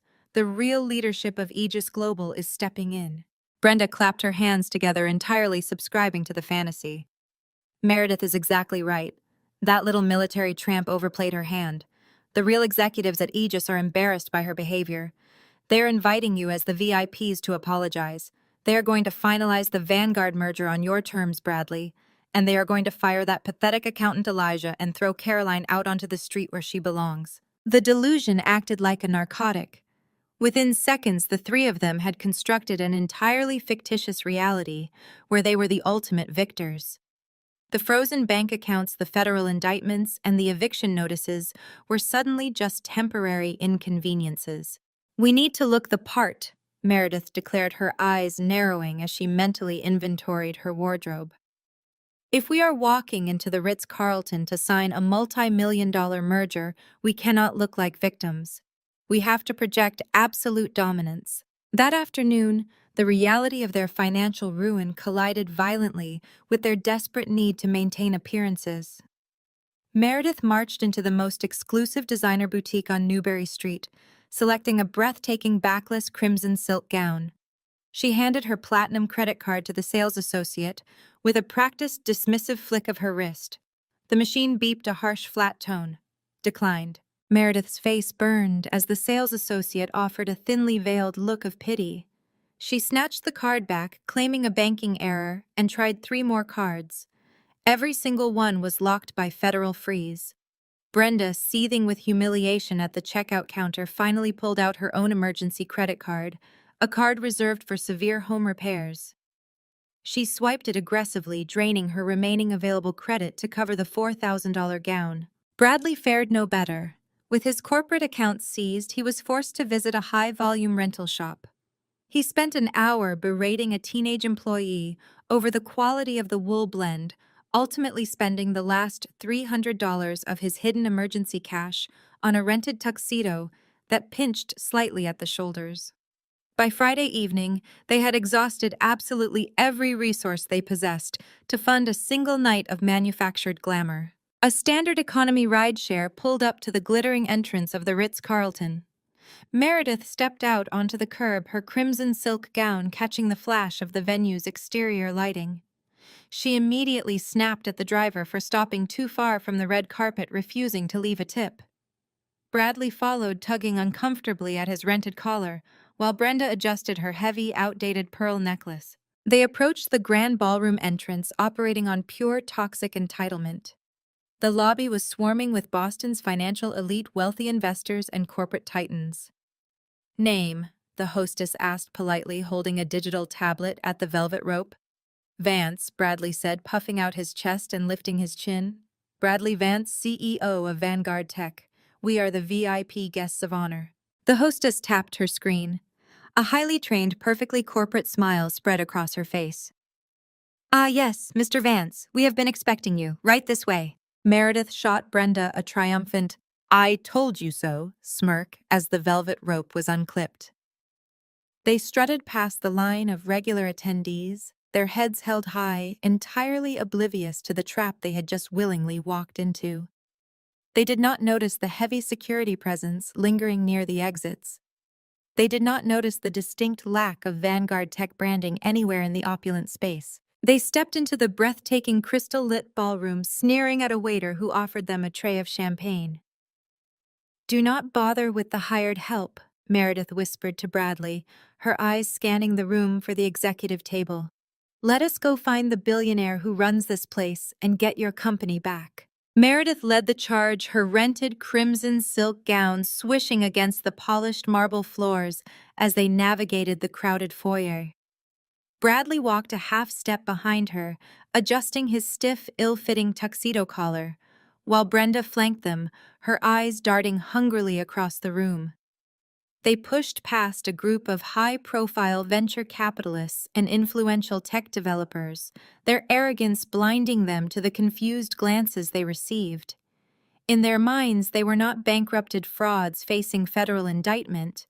They were royalty returning to claim their throne. The Ritz-Carlton ballroom had been transformed into an absolute fortress of corporate dominance. Massive ice sculptures bearing the stark, sharp crest of Aegis Global anchored the extravagant buffet stations. Waiters in pristine white jackets circulated seamlessly, balancing silver trays laden with crystal flutes of vintage champagne and imported caviar. The low, sophisticated hum of wealth and power vibrated through the air. It was a room filled with the apex predators of the financial world, all gathered to celebrate the most aggressive corporate takeover of the decade. Bradley scanned the room, his ego working overtime to construct a comforting delusion. He was searching for an older man, a traditional silver-haired titan of industry. He planned to march up to this imaginary billionaire, play the victim of a rogue forensic accountant, and demand the immediate reinstatement of his corporate accounts. Meredith was equally focused, her eyes narrowed as she plotted exactly how to charm the mysterious Aegis Global CEO into keeping her on the executive board. Then Brenda stopped dead in her tracks. Her manicured hand shot out her fingers, digging into Bradley's bicep like a vice. Her face carefully painted and lifted to project suburban perfection, twisted into a mask of pure, unfiltered disgust. She pointed a trembling finger toward the center of the room, directly in front of the main presentation podium. There stood Caroline. She was not hiding near the service exits. She was not wearing a faded polyester uniform, and she was not pushing a housekeeping cart. Caroline was draped in a breathtaking custom-made floor-length emerald gown. The fabric clung to her athletic frame with devastating elegance, the dark green silk contrasting sharply with her composed, striking features. Subtle, perfectly cut diamonds flashed at her throat and wrists, catching the brilliant light of the chandeliers above. She looked radiant, commanding, and utterly untouchable. Caroline was not standing alone. She was deeply engaged in a serious, quiet conversation with a man Bradley instantly recognized. It was United States Senator Thomas Sterling, the most powerful political figure in Massachusetts. The senator was leaning in, nodding attentively to whatever Caroline was saying, his body language communicating absolute deference and deep respect. Bradley's brain simply refused to process the image. The cognitive dissonance was too massive. Poisoned by years of unhinged narcissism, and fueled by the desperate need to be superior, he instantly formulated a new comforting lie. He convinced himself that Caroline had manipulated her way past security, leveraging her military veteran status to corner a politician and sabotage Vanguard Tech's night of triumph out of bitter jealousy. Brenda did not hesitate. Her hatred for her former daughter-in-law overrode whatever minor shred of social decorum she possessed. She marched across the crowded ballroom floor, shoving a waiter aside and charging directly toward the podium. Bradley and Meredith followed right on her heels, emboldened by Brenda's staggering entitlement. The sophisticated hum of the gala was shattered by Brenda's shrill, penetrating voice. "Security!" Brenda shrieked, waving her arms frantically to attract the attention of the dark-suited men lining the perimeter of the ballroom. "Security who let this homeless veteran in. She is stalking my son." The sheer volume and sheer vulgarity of her screech caused heads to snap around instantly. The ambient noise of the room died a sudden brutal death. Wealthy investors, corporate executives, and international dignitaries paused mid-sentence. Champagne flutes hovered frozen in the air. Hundreds of pairs of eyes turned to witness the bizarre, aggressive spectacle unfolding near the stage. Caroline slowly turned her head. She did not look startled. She did not look intimidated. She simply observed Brenda with the serene, detached calm of a predator watching a severely injured animal stumble into a trap. Meredith, desperate to assert her own dominance and secure her position in front of the assembled financial elite, stepped eagerly ahead of Brenda. She placed a hand on her hip, looking Caroline up and down with manufactured, sneering pity. She pitched her voice to Carrie, ensuring every powerful investor in the room could hear her. "Did you sneak in to steal the hors d'oeuvres, Caroline?" Meredith laughed loudly, the sound harsh, grating, and desperately hollow in the sudden quiet of the ballroom. "Get out before I have you arrested. You are embarrassing yourself." The silence that followed was absolute, suffocating, and entirely terrifying. It was not the silence of a crowd witnessing an embarrassing party crasher being caught.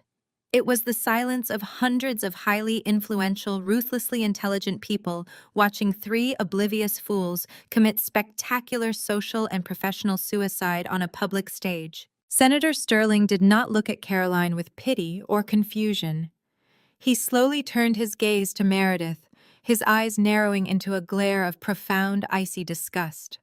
He looked at her as if she were a noxious insect that had just crawled onto his shoe. From the shadows of the room, the head of security approached.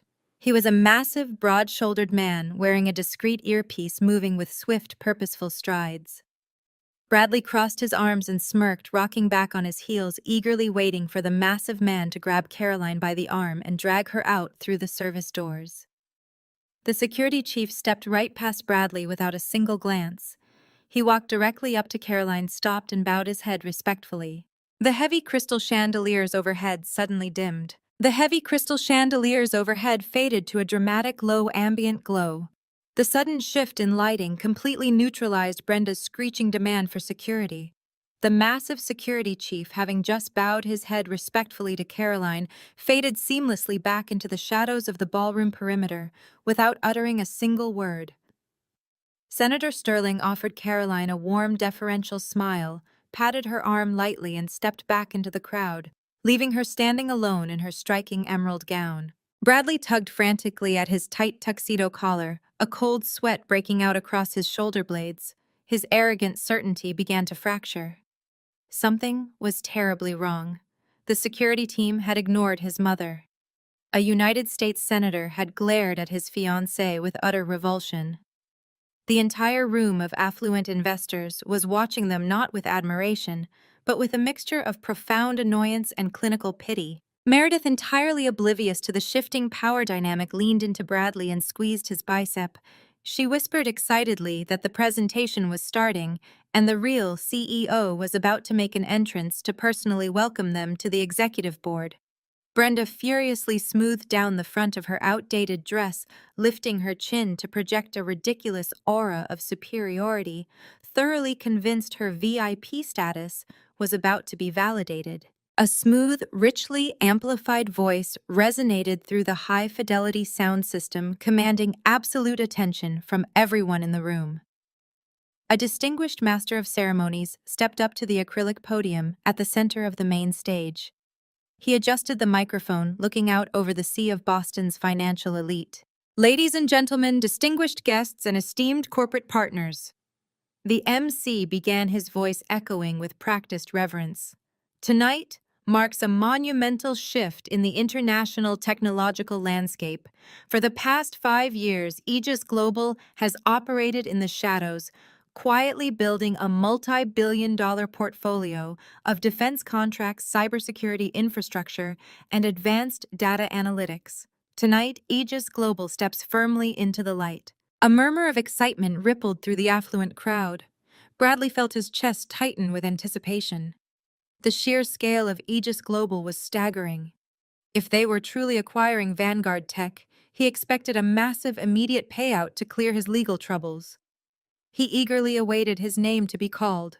"We are gathered this evening to celebrate the most aggressive and successful corporate acquisition of the decade." The MC continued, gesturing grandly toward the center of the room. Please join me in welcoming the visionary architect behind this historic takeover.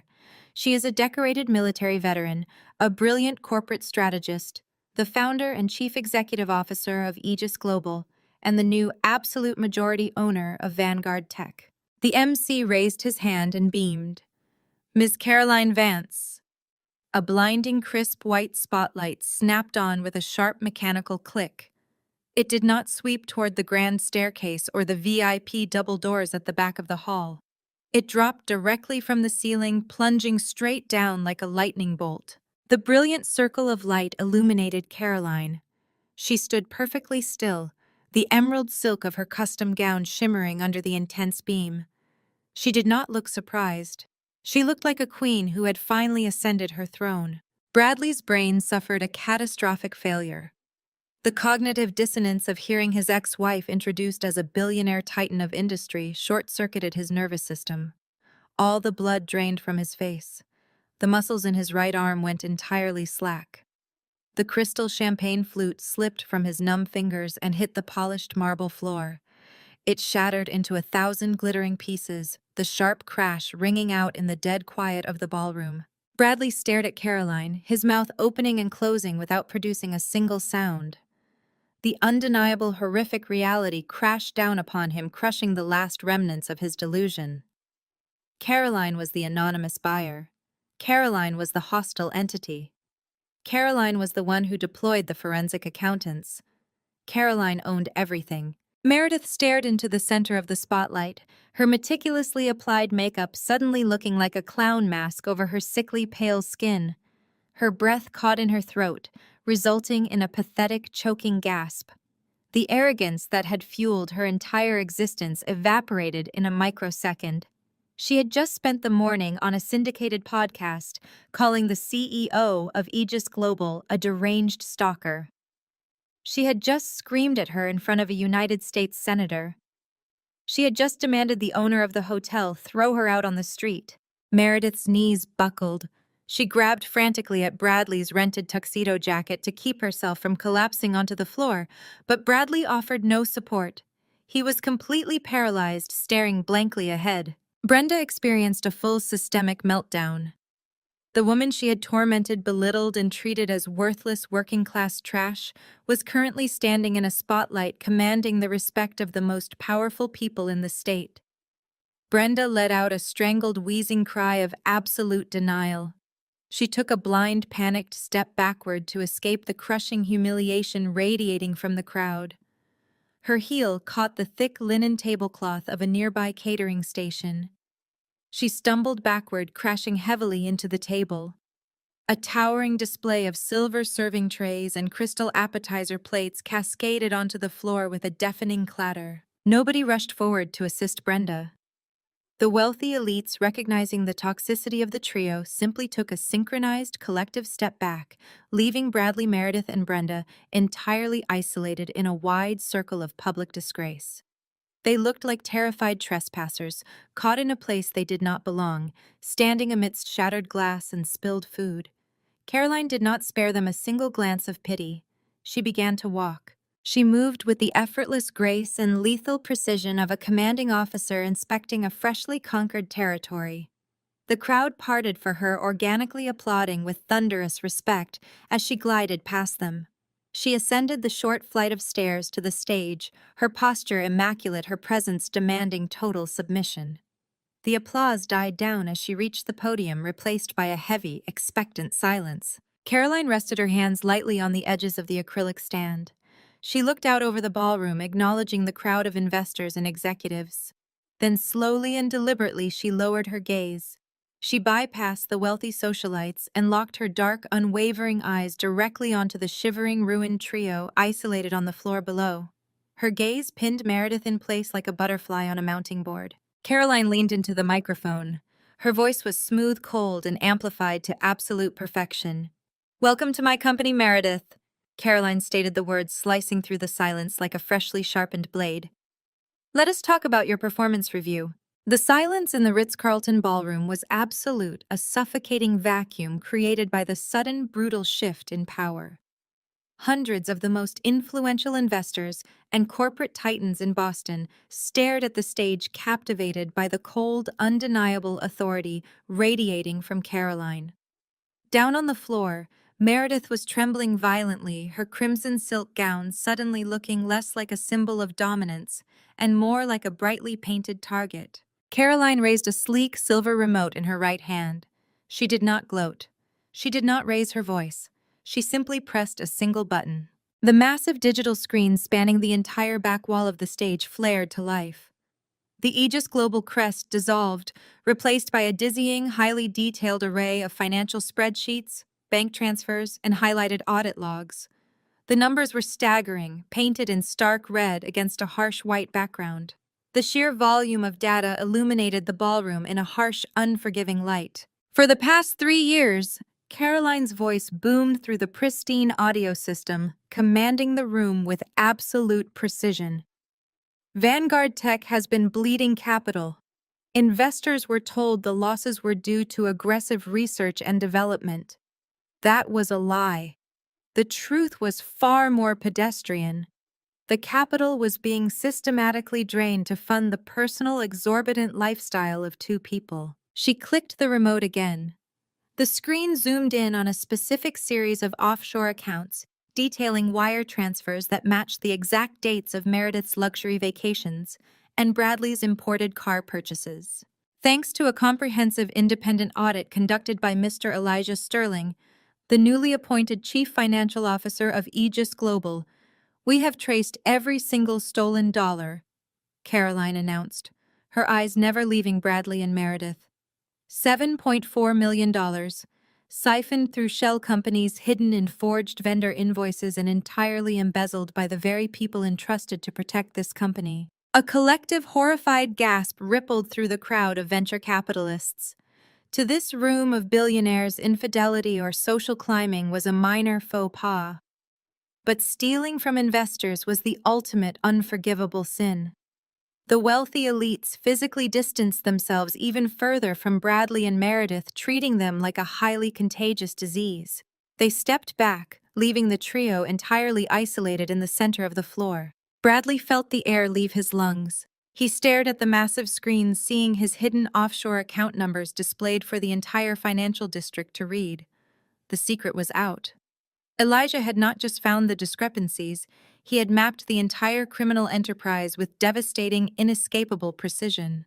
Therefore, as my very first official act as the majority shareholder and absolute owner of Vanguard Tech, Caroline declared, her tone dropping to a register of pure ice, I am executing an immediate corporate restructuring. The former Vice President of Operations Meredith and the former manager Bradley Vance are terminated effectively immediately for gross embezzlement and corporate fraud. Caroline paused, allowing the crushing weight of the termination to settle over the room. You no longer have jobs. You no longer have equity. You no longer have access to the building. Furthermore, the complete unredacted audit files you see behind me were hand-delivered to the federal authorities at noon today. Panic, raw and unfiltered, seized Meredith. The illusion was dead. The money was gone. The federal investigators were coming. She looked at the faces of the billionaires surrounding her, seeing only profound disgust. She looked at Bradley, seeing a man whose ego had completely shattered into dust. If she lost Bradley, she lost her last remaining shield.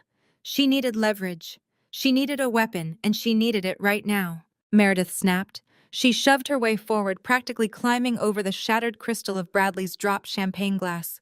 She pointed a shaking, manicured finger at the stage, her voice rising to a hysterical, desperate shriek. You cannot do this to us! Meredith screamed, the shrill sound echoing harshly off the marble walls. You are just a bitter, jealous ex-wife. You are trying to ruin him because he chose me, but you cannot destroy us. Bradley and I are a real family. We are building a future. I am pregnant, Caroline. I am carrying Bradley's child, his heir. You cannot throw a pregnant woman onto the street. The ballroom erupted into shocked whispers. Brenda, who had been cowering near the ruined catering table, suddenly gasped, pressing a hand to her chest. Bradley snapped his head toward Meredith, his eyes wide with sudden, desperate hope. A child. An heir. In his fractured, narcissistic mind, This was the ultimate validation, a biological reason to fight back against the nightmare unfolding around him. He took a half step toward Meredith, ready to defend the mother of his future child. Caroline did not flinch. She did not look surprised.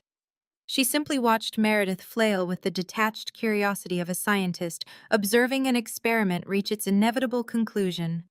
An heir, Caroline repeated, her voice cutting effortlessly through the murmurs of the crowd. A beautiful sentiment, Meredith. A very powerful narrative to play for sympathy in front of an audience of your peers. There is just one significant problem with your timeline. Caroline pressed the button on her remote one final time. The financial audits on the massive screens vanished. In their place appeared a digitized, heavily redacted medical insurance claim.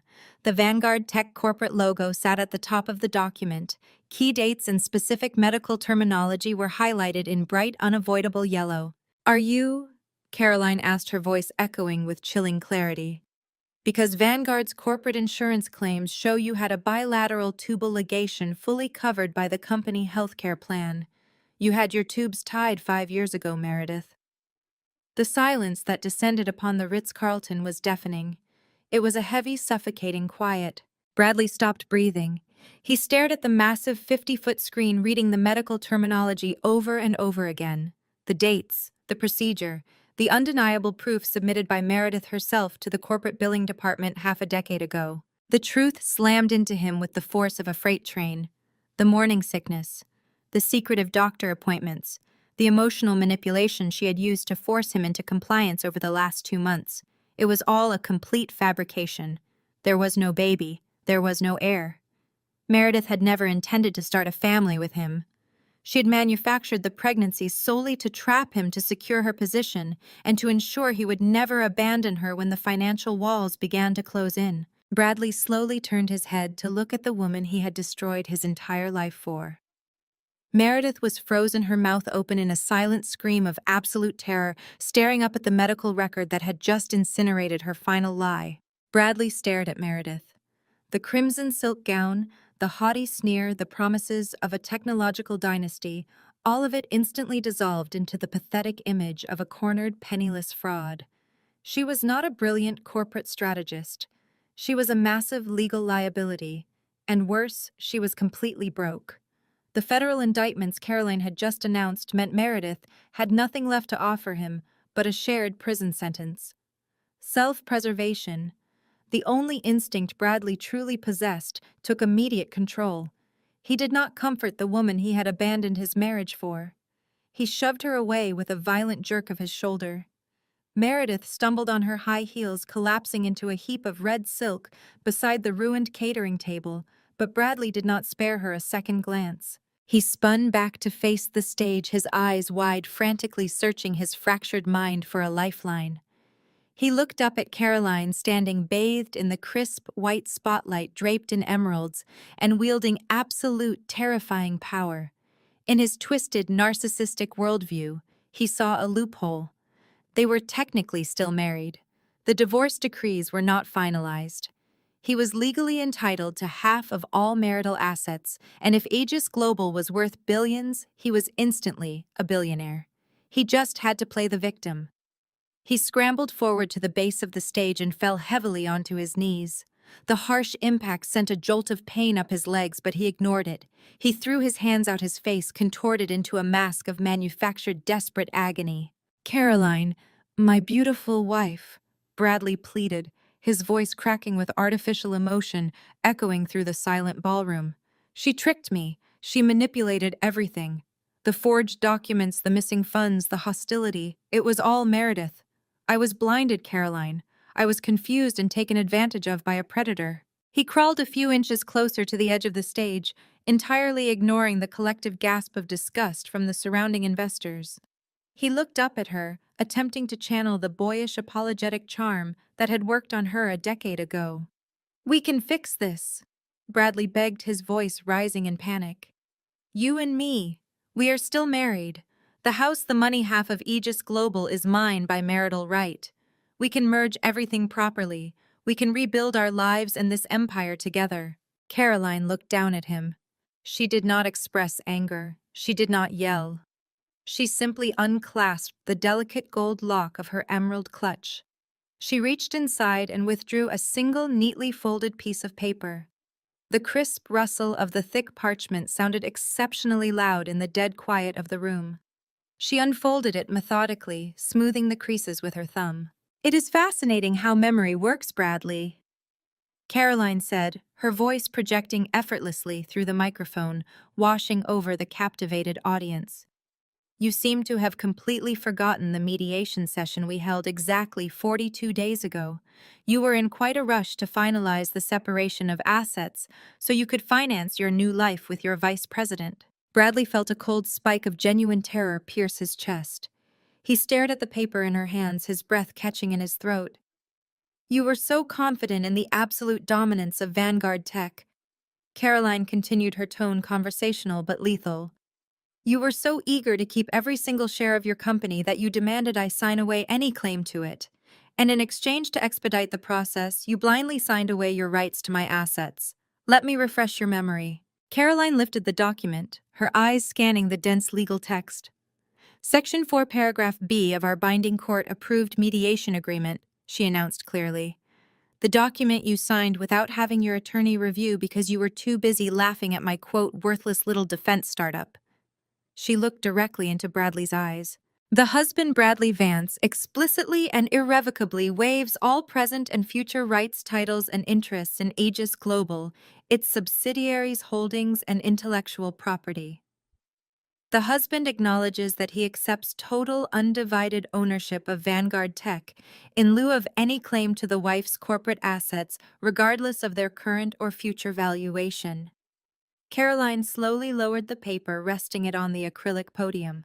"You do not own half of Aegis Global, Bradley," Caroline stated, delivering the final crushing blow. "You own exactly 0%. You waived your marital rights to a multi-billion-dollar defense contractor in order to keep 100% of a company that is currently insolvent, federally audited, and entirely worthless." The mathematical reality of his own staggering arrogance crashed down upon Bradley. He had held $1 billion lottery ticket in his hands and set it on fire just to watch the ashes fall. He had traded a 50% stake in an international empire for a company he had simultaneously allowed his mistress to bankrupt. He had done it voluntarily. He had signed the paper himself. His fragile ego had literally cost him billions of dollars. A sound tore itself from Bradley's throat. It was not a word. It was a guttural, primal scream of absolute despair. He slammed his fists against the polished marble floor of the ballroom, his rented tuxedo jacket ripping at the seams as he convulsed with the sheer, unbearable agony of his own stupidity. The sound echoed off the high ceilings, a pathetic, visceral display of a broken man realizing he had engineered his own total destruction. Brenda, still sprawled near the ruined catering table, began to wail, covering her ears as her golden boy completely unraveled on the floor. Caroline did not flinch at the screaming. She simply stepped back from the podium. As if cued by her movement, the massive ornate oak doors at the back of the Ritz-Carlton ballroom swung open with a heavy, resounding thud. The crowd of wealthy investors instantly parted, creating a wide, unobstructed path down the center of the room. Elijah, the newly appointed chief financial officer of Aegis Global, strode into the ballroom. He was not wearing his usual unassuming accountant's cardigan. He was wearing a sharp, perfectly tailored black suit, holding a thick leather briefcase, his expression entirely unreadable. Flanking him on either side, moving with synchronized tactical precision, were 6 agents of the Federal Bureau of Investigation, their gold badges gleaming sharply against their dark jackets. They marched straight down the aisle, their eyes locked directly on the weeping man on the floor and the paralyzed woman in the crimson dress. The synchronized footsteps of the 6 federal agents echoed like a death knell across the marble floor. Elijah halted a few paces back, his posture relaxed, his hands folded neatly in front of him. He watched with the clinical satisfaction of an auditor whose ledgers had finally balanced perfectly. The lead FBI agent stepped directly in front of Bradley, who was still kneeling amid the shattered glass, completely paralyzed by the reality of his own ruin. The agent did not raise his voice. He did not need to. The silence in the ballroom was so absolute that his words carried to the furthest corners of the room. Bradley Vance and Meredith Hayes, you are both under arrest for federal wire fraud, corporate embezzlement, and conspiracy to commit financial crimes. Before Bradley could even process the words, two agents hoisted him to his feet. They spun him around, slamming his hands behind his back. The sharp metallic click of the handcuffs locking into place cut through the room. Meredith shrieked a high and piercing sound of sheer terror. She tried to scramble backward on the polished floor, the heavy crimson silk of her rented designer gown tangling around her legs. An agent caught her by the arm, pulling her upright with effortless force. Her wrists were secured just as quickly. The glittering diamond bracelets she had bought with stolen Vanguard funds clicked harshly against the cold steel of the federal restraints. The Boston financial elite watched this spectacle with a mixture of morbid fascination and utter disgust. These were the power brokers of the city people who ruthlessly protected their wealth and their reputations. Seeing two blatant frauds paraded in restraints was a brutal reminder of the consequences of crossing the line. The venture capitalists, the senators, the socialites, they all collectively stepped back again, creating a wide corridor of shame for the prisoners. The sight of her golden boy in handcuffs finally broke Brenda. Her delusions of grandeur, her decades of enabling Bradley's worst impulses, and her relentless cruelty toward Caroline, all fractured in a single instant. She let out a guttural, wretched wail that sounded entirely inhuman. Brenda threw herself onto the floor, her outdated dress riding up awkwardly as she scrambled on her hands and knees toward the stage. "Caroline!" Brenda sobbed, her voice hoarse and broken. She reached out, her fingers scraping against the base of the acrylic podium. "Caroline, please. You have to stop this. You are a billionaire. You have lawyers. You can fix this. He is your family. He is my son. Please, I am begging you. Give me the money for his defense. You owe him that much." Caroline stared down at the woman who had spent years making her life a living hell. She remembered the insults about her background, the relentless criticism of her ambition, and the sheer joy Brenda had taken in Caroline's supposed downfall. Caroline did not feel anger. She did not feel pity. She felt absolutely nothing at all. "I owe him exactly what he earned," Caroline stated, her voice as hard and polished as a diamond. She looked at the sobbing, pathetic woman, grasping at the stage. "Take your garbage and get out of my ballroom." The massive security chief materialized from the shadows, stepping forward with two equally imposing guards. He clamped a hand firmly onto Brenda's shoulder, dragging her to her feet with zero gentleness. Brenda thrashed and wailed, her makeup running down her face in thick black rivers, but she was entirely powerless. The FBI agents marched Bradley and Meredith down the wide, empty aisle created by the crowd. Bradley kept his head down, tears dripping from his chin, his arrogance entirely evaporated. Meredith sobbed hysterically, pleading with anyone who would make eye contact, but the billionaires simply turned their backs as she passed. Security marched Brenda right behind them. She reached out to her wealthy acquaintances, the people she had tried so desperately to impress all evening, but they looked through her as if she were made of glass. It was the ultimate social exile. The heavy oak doors at the back of the Ritz-Carlton slammed shut behind them, sealing their fate and silencing Brenda's wails for good. The ballroom released a collective held breath. A low murmur of genuine awe began to ripple through the crowd. They turned back to the stage, looking at Caroline with a new, profound level of respect and fear. She had not just defeated a hostile takeover. She had completely annihilated her enemies on a public stage, executing a masterclass in corporate vengeance. Elijah adjusted his suit jacket and walked calmly up the short flight of stairs to the stage. The murmurs quieted down as the brilliant CFO approached the podium. He did not speak into the microphone.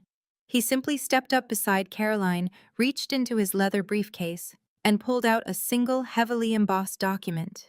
He handed it to her, a faint knowing smile playing on his lips. Caroline accepted the document, her fingers tracing the heavy embossed seal of the Massachusetts Family Court. She did not open it to display to the crowd. This was not a corporate ledger or a federal indictment meant for public consumption. This was a deeply personal victory, quiet and absolute.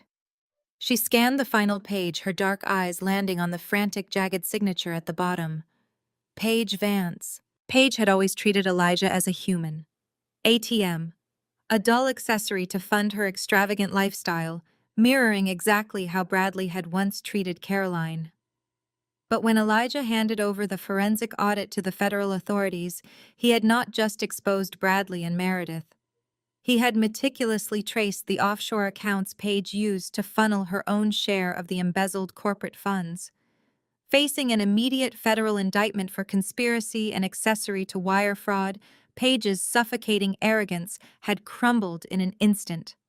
Terrified of a federal prison sentence, she had signed the divorce settlement unconditionally, relinquishing any claim to Elijah's assets, his pension, and his future. Elijah was completely, legally, and financially free. Caroline looked up from the freshly signed ink and met Elijah's gaze. For years, they had both existed in the background of the Vance family's delusional theater. They were the punchlines, the outcasts, the socially unacceptable dead weight, holding back the family's supposed greatness. Now they were the executioners. Caroline stepped back to the acrylic podium and adjusted the microphone. The ballroom still reeling from the violent spectacle of the federal arrests, and Brenda's pathetic banishment fell into an immediate, breathless hush. The city's financial elite leaned forward, eager to align themselves with the new apex predator in the room. "Ladies and gentlemen," Caroline's voice rang out, warm but commanding, a stark contrast to the icy tone she had used to dismantle her ex-husband. A corporate acquisition of this magnitude requires more than just capital. It requires absolute operational integrity. It requires a leadership team that cannot be bought, intimidated, or compromised.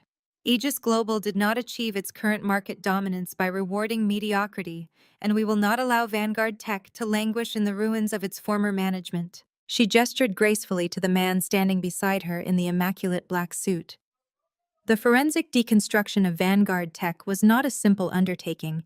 It required a mind capable of untangling years of deliberately obfuscated financial records. It required brilliance, precision, and unwavering ethics. The man standing beside me possesses all three in abundance. Elijah stood tall, his posture no longer slumped under the weight of his ex-wife's constant belittling. The brilliant accountant had permanently stepped out of the shadows. Effective immediately, Caroline announced, the pristine acoustics of the ballroom carrying her words to the furthest velvet-draped corners. Vanguard Tech is officially a subsidiary of Aegis Global, and as my second act as majority shareholder, it is my distinct honor to introduce the man who will be leading its complete financial restructuring. Please welcome the new Chief Financial Officer of Vanguard Tech, Mr. Elijah Sterling. The applause started in the front row, initiated by Senator Sterling, and rapidly cascaded through the entire Ritz-Carlton ballroom. It was deafening. The venture capitalists, hedge fund managers, and angel investors clapped with ferocious enthusiasm, instantly recognizing the brilliant strategic maneuver. Caroline had not just purged the rot from Vanguard. She had installed a financial genius at the helm to rebuild it. Amidst the thunderous standing ovation, Caroline turned to Elijah. She extended her right hand. Elijah met it with a firm, confident grip. It was a simple, professional gesture, but the unspoken weight behind it was monumental. It was a pact between two survivors. Two people who had been systematically treated as worthless outsiders, discarded by a family built on narcissism and deceit, were now the undisputed rulers of the empire. They had won. The toxic machinery of their past had been dismantled, replaced by an enterprise built purely on their own merit. Caroline offered him a genuine, approving nod, stepping back to let Elijah absorb the applause that was entirely his own. The master of ceremonies stepped forward to take the podium, signaling the transition into the celebratory phase of the gala. The heavy lifting was done. The boardroom had been cleansed. Caroline turned away from the stage. She moved down the short staircase and began her final walk through the ballroom. The crowd parted for her once again, but the energy had shifted completely. There was no more whispered gossip, no more condescending stares. The elite of Boston bowed their heads in deference as she passed. Venture capitalists pressed sleek business cards into the hands of her security detail, begging for a fraction of her time. She acknowledged them with polite, minimal nods, moving with the effortless grace of a queen departing her court. She walked past the shattered glass of Bradley's champagne flute, past the overturned catering table where Brenda had wailed in defeat, and straight through the massive oak double doors. The heavy soundproofing of the Ritz-Carlton lobby immediately dampened the roar of the applause behind her. Flanked by her security team, Caroline pushed through the revolving brass doors of the hotel and stepped out into the night. She paused on the top step, taking a deep, unhurried breath. 7 years ago, she had been thrown out of a house in the middle of a blinding, freezing blizzard, carrying nothing but a trash bag of cheap clothes and a broken heart. She had nearly frozen to death in the snow, a victim of her own misplaced loyalty and Bradley's rampant greed. Tonight there was no storm.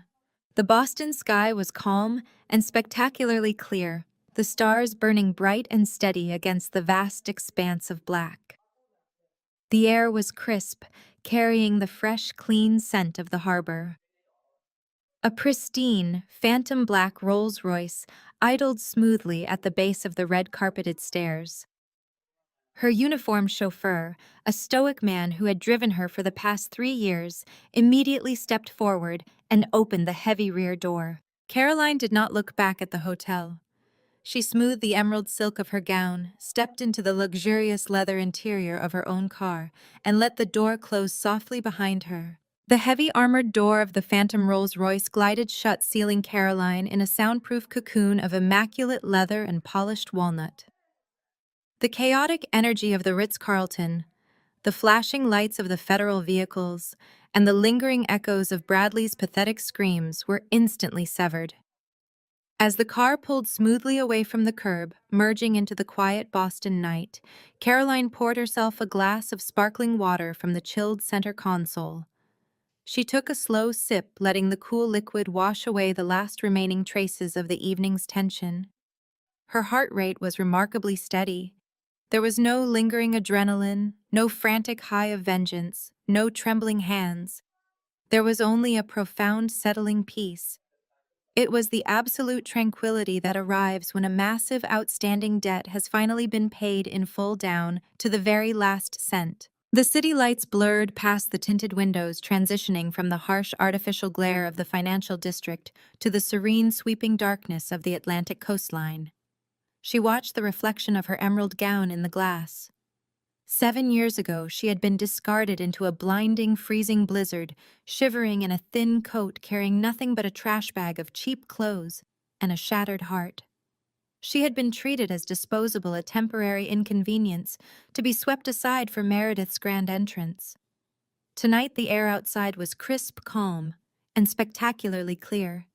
The stars burned bright and steady against the vast expanse of black guiding her home.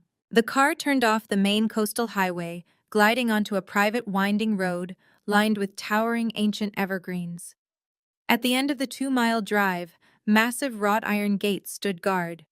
They parted silently as the vehicle approached, monitored by an elite round-the-clock security detail utilizing the very surveillance technology Aegis Global had pioneered. The coastal estate came into view bathed in soft architectural lighting. It was a sprawling, modern masterpiece of imported stone and floor-to-ceiling glass perched high on a rugged cliff overlooking the ocean. The waves crashed rhythmically against the rocks below a steady, powerful heartbeat. This was her fortress. She had not married into it. She had not inherited it. She had built it stone by stone, dollar by dollar, entirely on her own merit. Caroline stepped out of the car, the cool, salty air kissing her skin.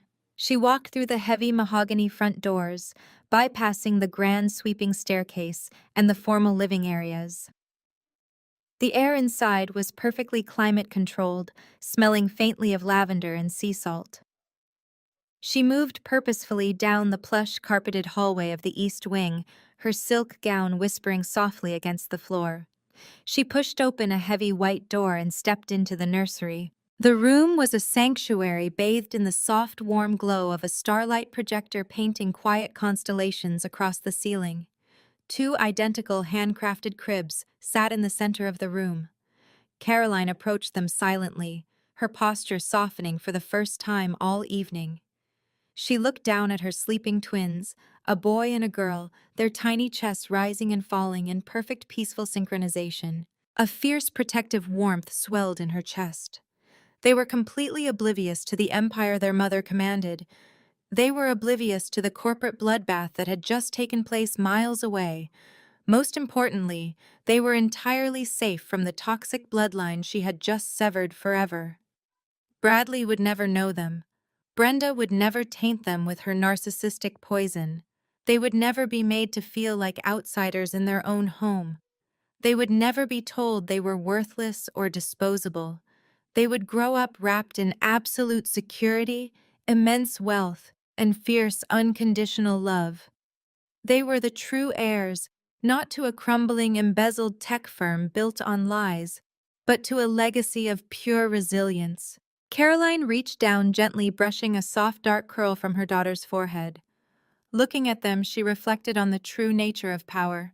Society often confused power with volume.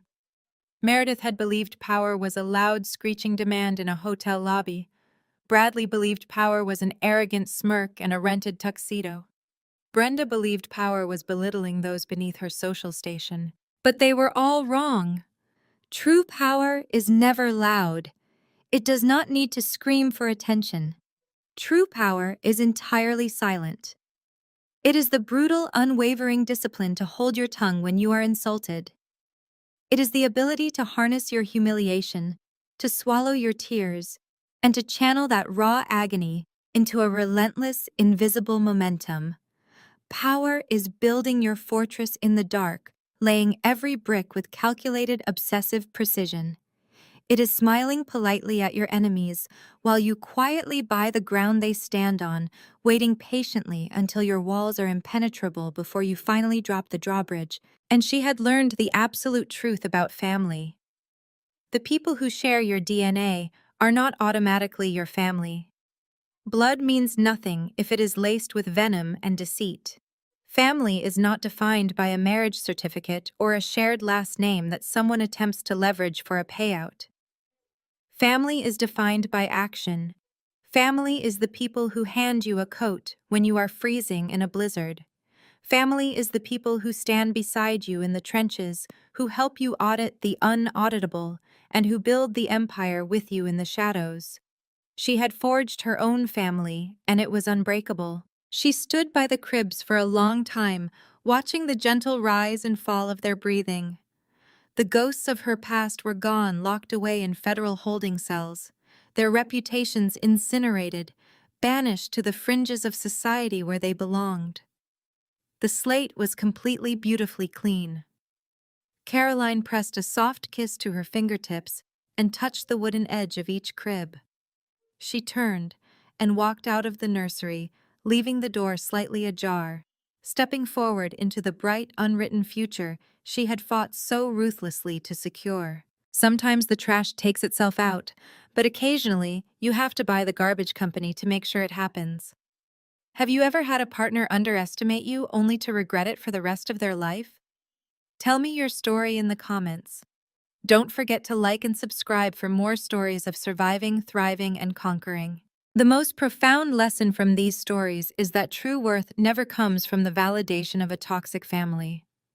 For years, these resilient women endured cruel comparisons, blatant favoritism, and heartbreaking exclusion.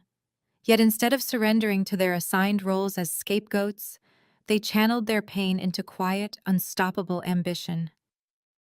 They built their own fortresses of success in absolute silence. When the moment of truth arrived, they did not need to shout to prove their power. Their undeniable achievements spoke for themselves. Reclaim your inner strength, break free from toxic expectations, and share your journey in the comments below. The comments below. The comments below. The comments below. The comments below. The comments below. The comments below. The comments below. The comments below. The comments below. The comments below. The comments below. The comments below. The comments